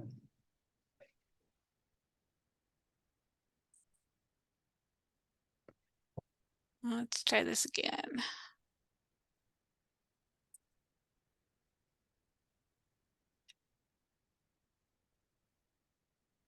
How about now? So now. There we go. Okay, so we now have a color version of what it's going to look like. Like I said, this is a work in progress. It's very high level. You can see all the drop down links that will occur, but these don't currently have anything attached to them. And this is a static map just for visual fill-in right now. This is the old TCAT map, but ours will look similar. And when you like the TCAT website, once you click on the route, it'll take you to a route page with scheduling and all the route information for that particular route. And I will just scroll down to give you an idea of what it looks like using our logo and color scheme. I believe these will be all links to our member agencies. And then at the bottom, we also have, links to connecting to other service providers. So, any questions? All right, well, thank you. Any public comments on this item? Anybody online wishing to provide public comment? Seeing none, public comments closed. Any questions or comments from the board? We're looking forward to that. Okay, well, thank you for that presentation. And the last information item is on the 2022-23 fiscal audit. Item K. I'm sure this one will be relatively quick. PTAG is under contract with the auditing firm that is auditing TCRTA for 22-23. No report quite yet. Hopefully we'll come back next month. The contract is also being extended to where the cost to TCRTA will foreseeably be about $25,000 for the next fiscal year. We'll come back with a amendment to the budget next month reflecting that. Okay, any public comment on this item? Anybody wishing to provide public comment? I see none. Public comment closed. Any board member questions or comments? So, this audit will be done by when? I believe the thought process is it closed out last week, so probably 30 to 45 days. And will they do the audit in line with FTA requirements, which you are expecting to have a triannual audit as well? Will it be? No, that'll be completely separate. That'll be a separate audit. Correct. And there's a separate price for that. No, the FTA triennial review has no price tag associated with that. Okay. So in preparation for that review, so that we make sure due diligence is done on our side, do we need somebody to look at it and get prepared for FTA review? No, the FDA works with us to be able to tell us exactly what they're looking for in terms of the toolkit and what's required. And prior to the review itself, they'll send us an email that says, here's the 12 or so categories. And these are the documents that we're looking for. And are there any compliance dings that can hurt us? Normally what ends up happening is either you will have a finding or you will not have a finding. If you don't have a finding, then you're doing exactly what you're supposed to. I suspect, given that this will be our first triennial, we'll have quite a few findings. All right, any other questions or comments? Just a quick question. Yes. So you're questioning the formatting of the Audit, audit, so so that tie in simply? Yeah. Okay. All right, see Anything else? no other questions or comments. We're going to move on to other business, the director's report. Thank you, Chair. First, I wanted to thank staff. Obviously, we are a bit understaffed here over the last month. And the fact that you have this packet before you with its level of detail is a testament to staff and their contribution and their competence. So very much appreciate both that you have here. One item that I will mention is that, let's see here specifically, towards the middle of the packet, right after release, there is something that says attachment 7. Just wanted to turn the board's attention to Transit Media Incorporated. This is the advertising vendor that TCRTA has what I would call a sole source agreement with. It was not competitively bid. We are in agreement or under agreement with them. And the signatures are 5 pages thereafter or prior to agenda item 7C. So it shows exactly what the agreement was in terms of the split allocation for revenue. I've been in contact with the vendor to coordinate certain advertisements on buses. And essentially what they do is they'll either advertise a side of the bus or the back of the bus, or they'll do an entire wrapping of the bus. It came to my attention that while they were wrapping these vehicles, our information related to TCRTA was nowhere to be found.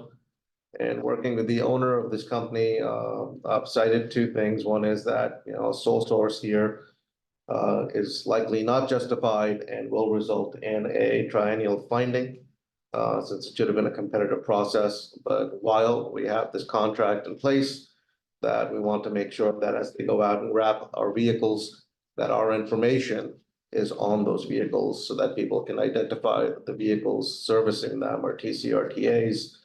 And something very generic as a logo, what TCRTA stands for, a phone number for customer service. And I believe we also put forth a QR code to the app itself. So this is just marketing what TCRTA does. So if you find even more vehicles with TCRTA's logo on them, that's a concentrated effort through this process. The final item that I will mention is that one of the other discussions that I had with this vendor was for them to they provide us revenue. So 50% of the cost of any sale for advertisement turns into revenue proceeds for TCRTA. And yeah, 4 revenue sources, right? Federal funds, state funds, fare box recovery, and advertisement.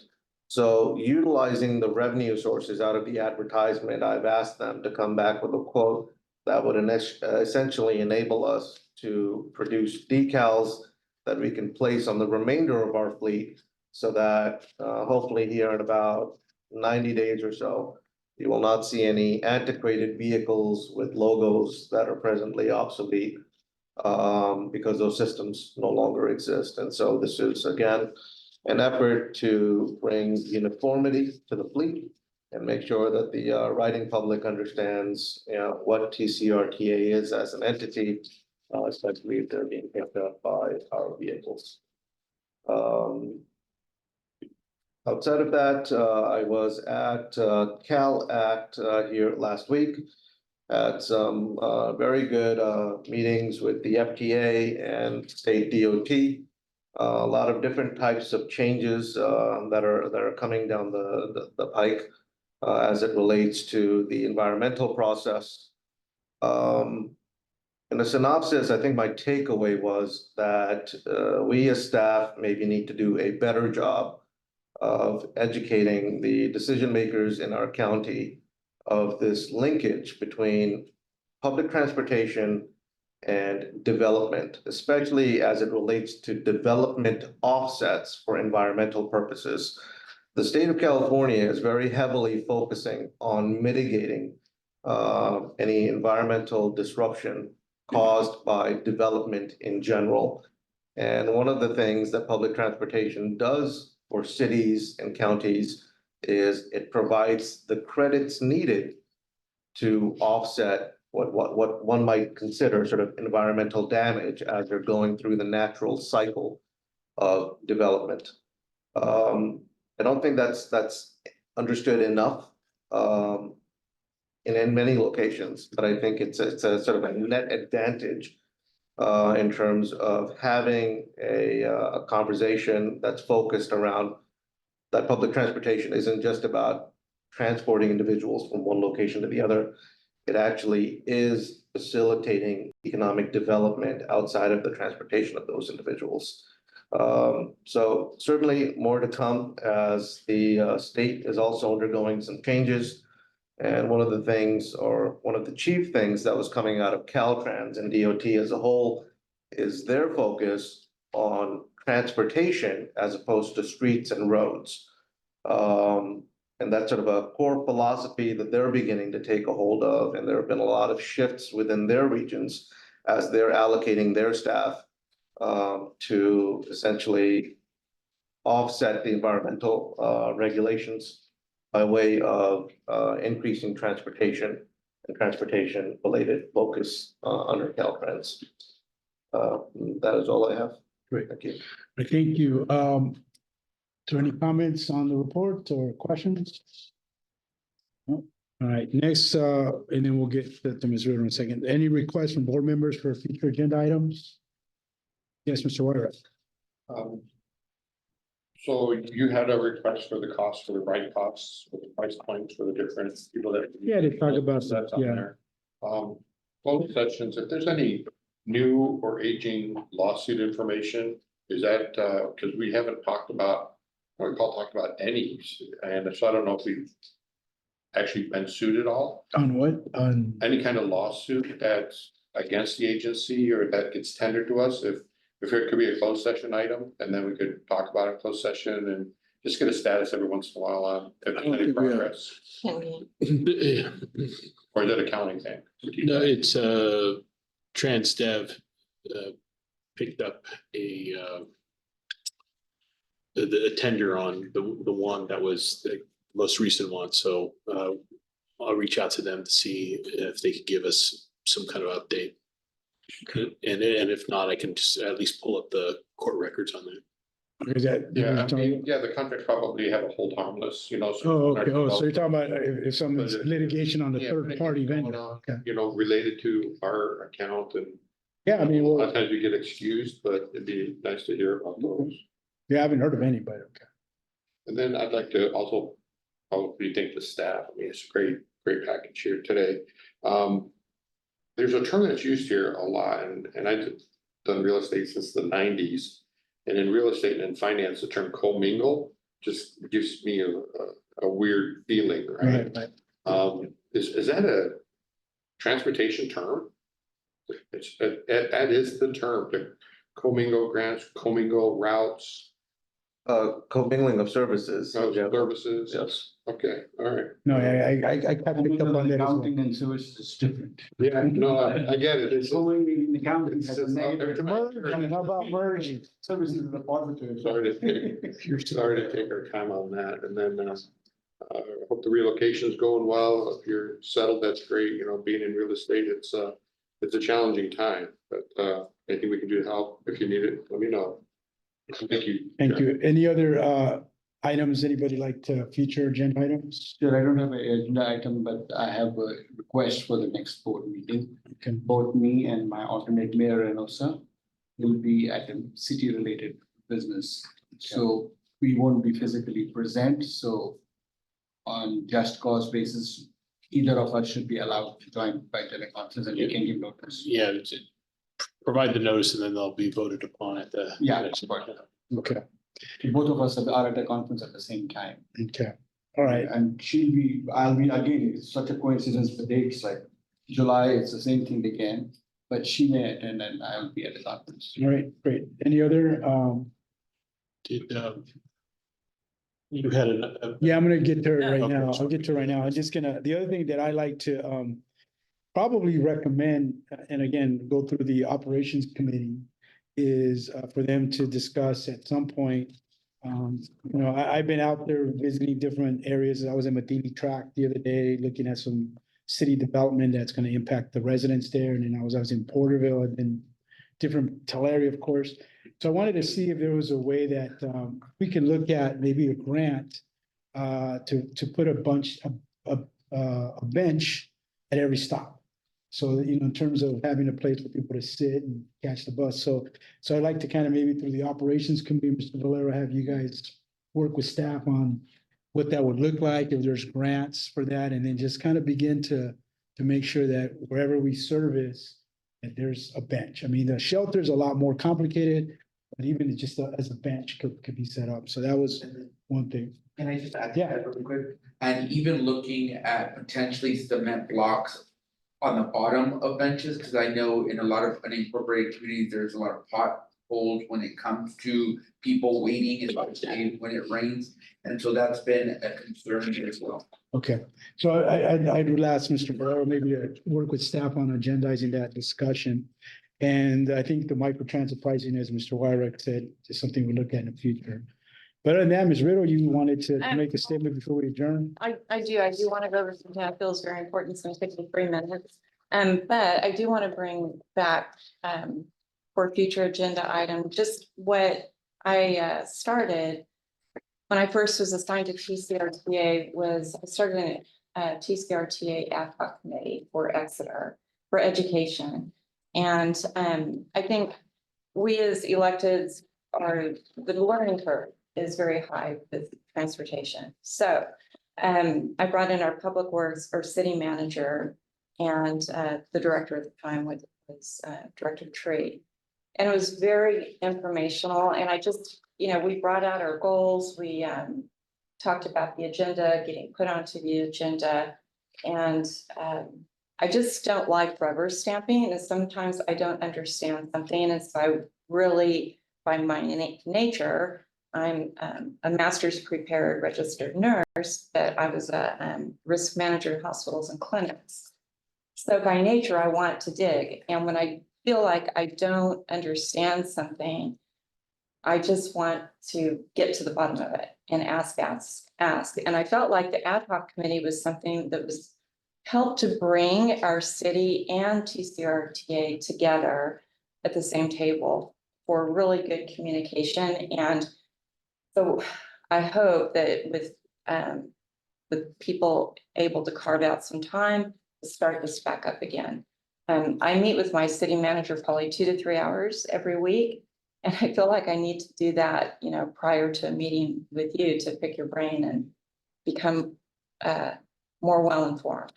So what I want to talk about, and Caltrans is here. So last month, I'm going to pass this out because I got an email from Executive Director Georgina, which Sarah does, who's with us right now. But so I want to direct this to the chair because of the Brown Act. And I want to learn from what happened with the notorious smackdown that I got. And by nature, I do want things defined. I don't want to leave and not understand something.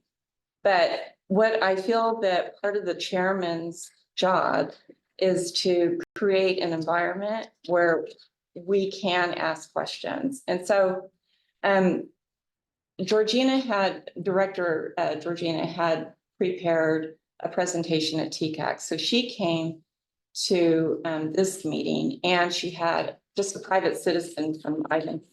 So the reason why I am sharing the email with you is so that you can understand what this looked like to the public. So I'm just going to go ahead and read it real quick. Had you been equipped with this information beforehand, I imagine you would not have needed to clarify as you did for the benefit of everyone else in the meeting. I very much agree, in my humble opinion, that it would benefit the entire board to be kept abreast of situations such as what occurred yesterday ahead of the meeting. This helps to promote full transparency for all members and the areas they represent, as well as being prepared. You approached the group with poise and very clear questioning to promote clarification from both attorneys. There was an obvious story with a major difference in opinion that escalated. And I'm good with staff, but what I want Chair to work on, because your response to me was, well, you don't invite an attorney into your living room and invite someone else, another attorney, into your living room. Well, I didn't have the information, and I feel like, as Georgina felt, that you had information that I didn't have. And that was apparent, I feel. And to Director, he sent out a very good communication. And going forward, I think that's really good. But I want you to have my back. I want you to have create an environment where communication isn't impeded, but encouraged. And so if something was going off into an area that legally really shouldn't have been at this table, then I think the best way to handle it is to say, Director Riddle, there's something that you don't know about, and let's discuss it in closed session. I think there's a better way to deal with it. And the reason why I'm dealing with it now is it happened publicly, and I just feel like for the benefit, I needed to be able to say these words. I feel bad regarding Director Gomez. I mean, he was practically brought to tears, but I want to remind everyone here, we are all volunteers. We volunteer for this. We run for office. This is called public service. And I know we have families and that's a sacrifice. And that's why also why we have alternates. So I don't want to put pressure on people or make them feel bad at meetings, but we are servants of the public. And that's all I wanted to say. So as far as going forward, I feel like we can learn from what happened last month. And we depend on you to encourage us to be candid and to dig and to ask dumb questions or even uncomfortable questions and to stretch. And that's all I wanted to say. Thank you for your comments. All right, any other comments on this item, or any item? And if not, we will adjourn our meeting at 6:41, and our next scheduled meeting is Monday, May the 20th, 4 p.m. Thank you all. Thank you, everybody. Thank you, everyone.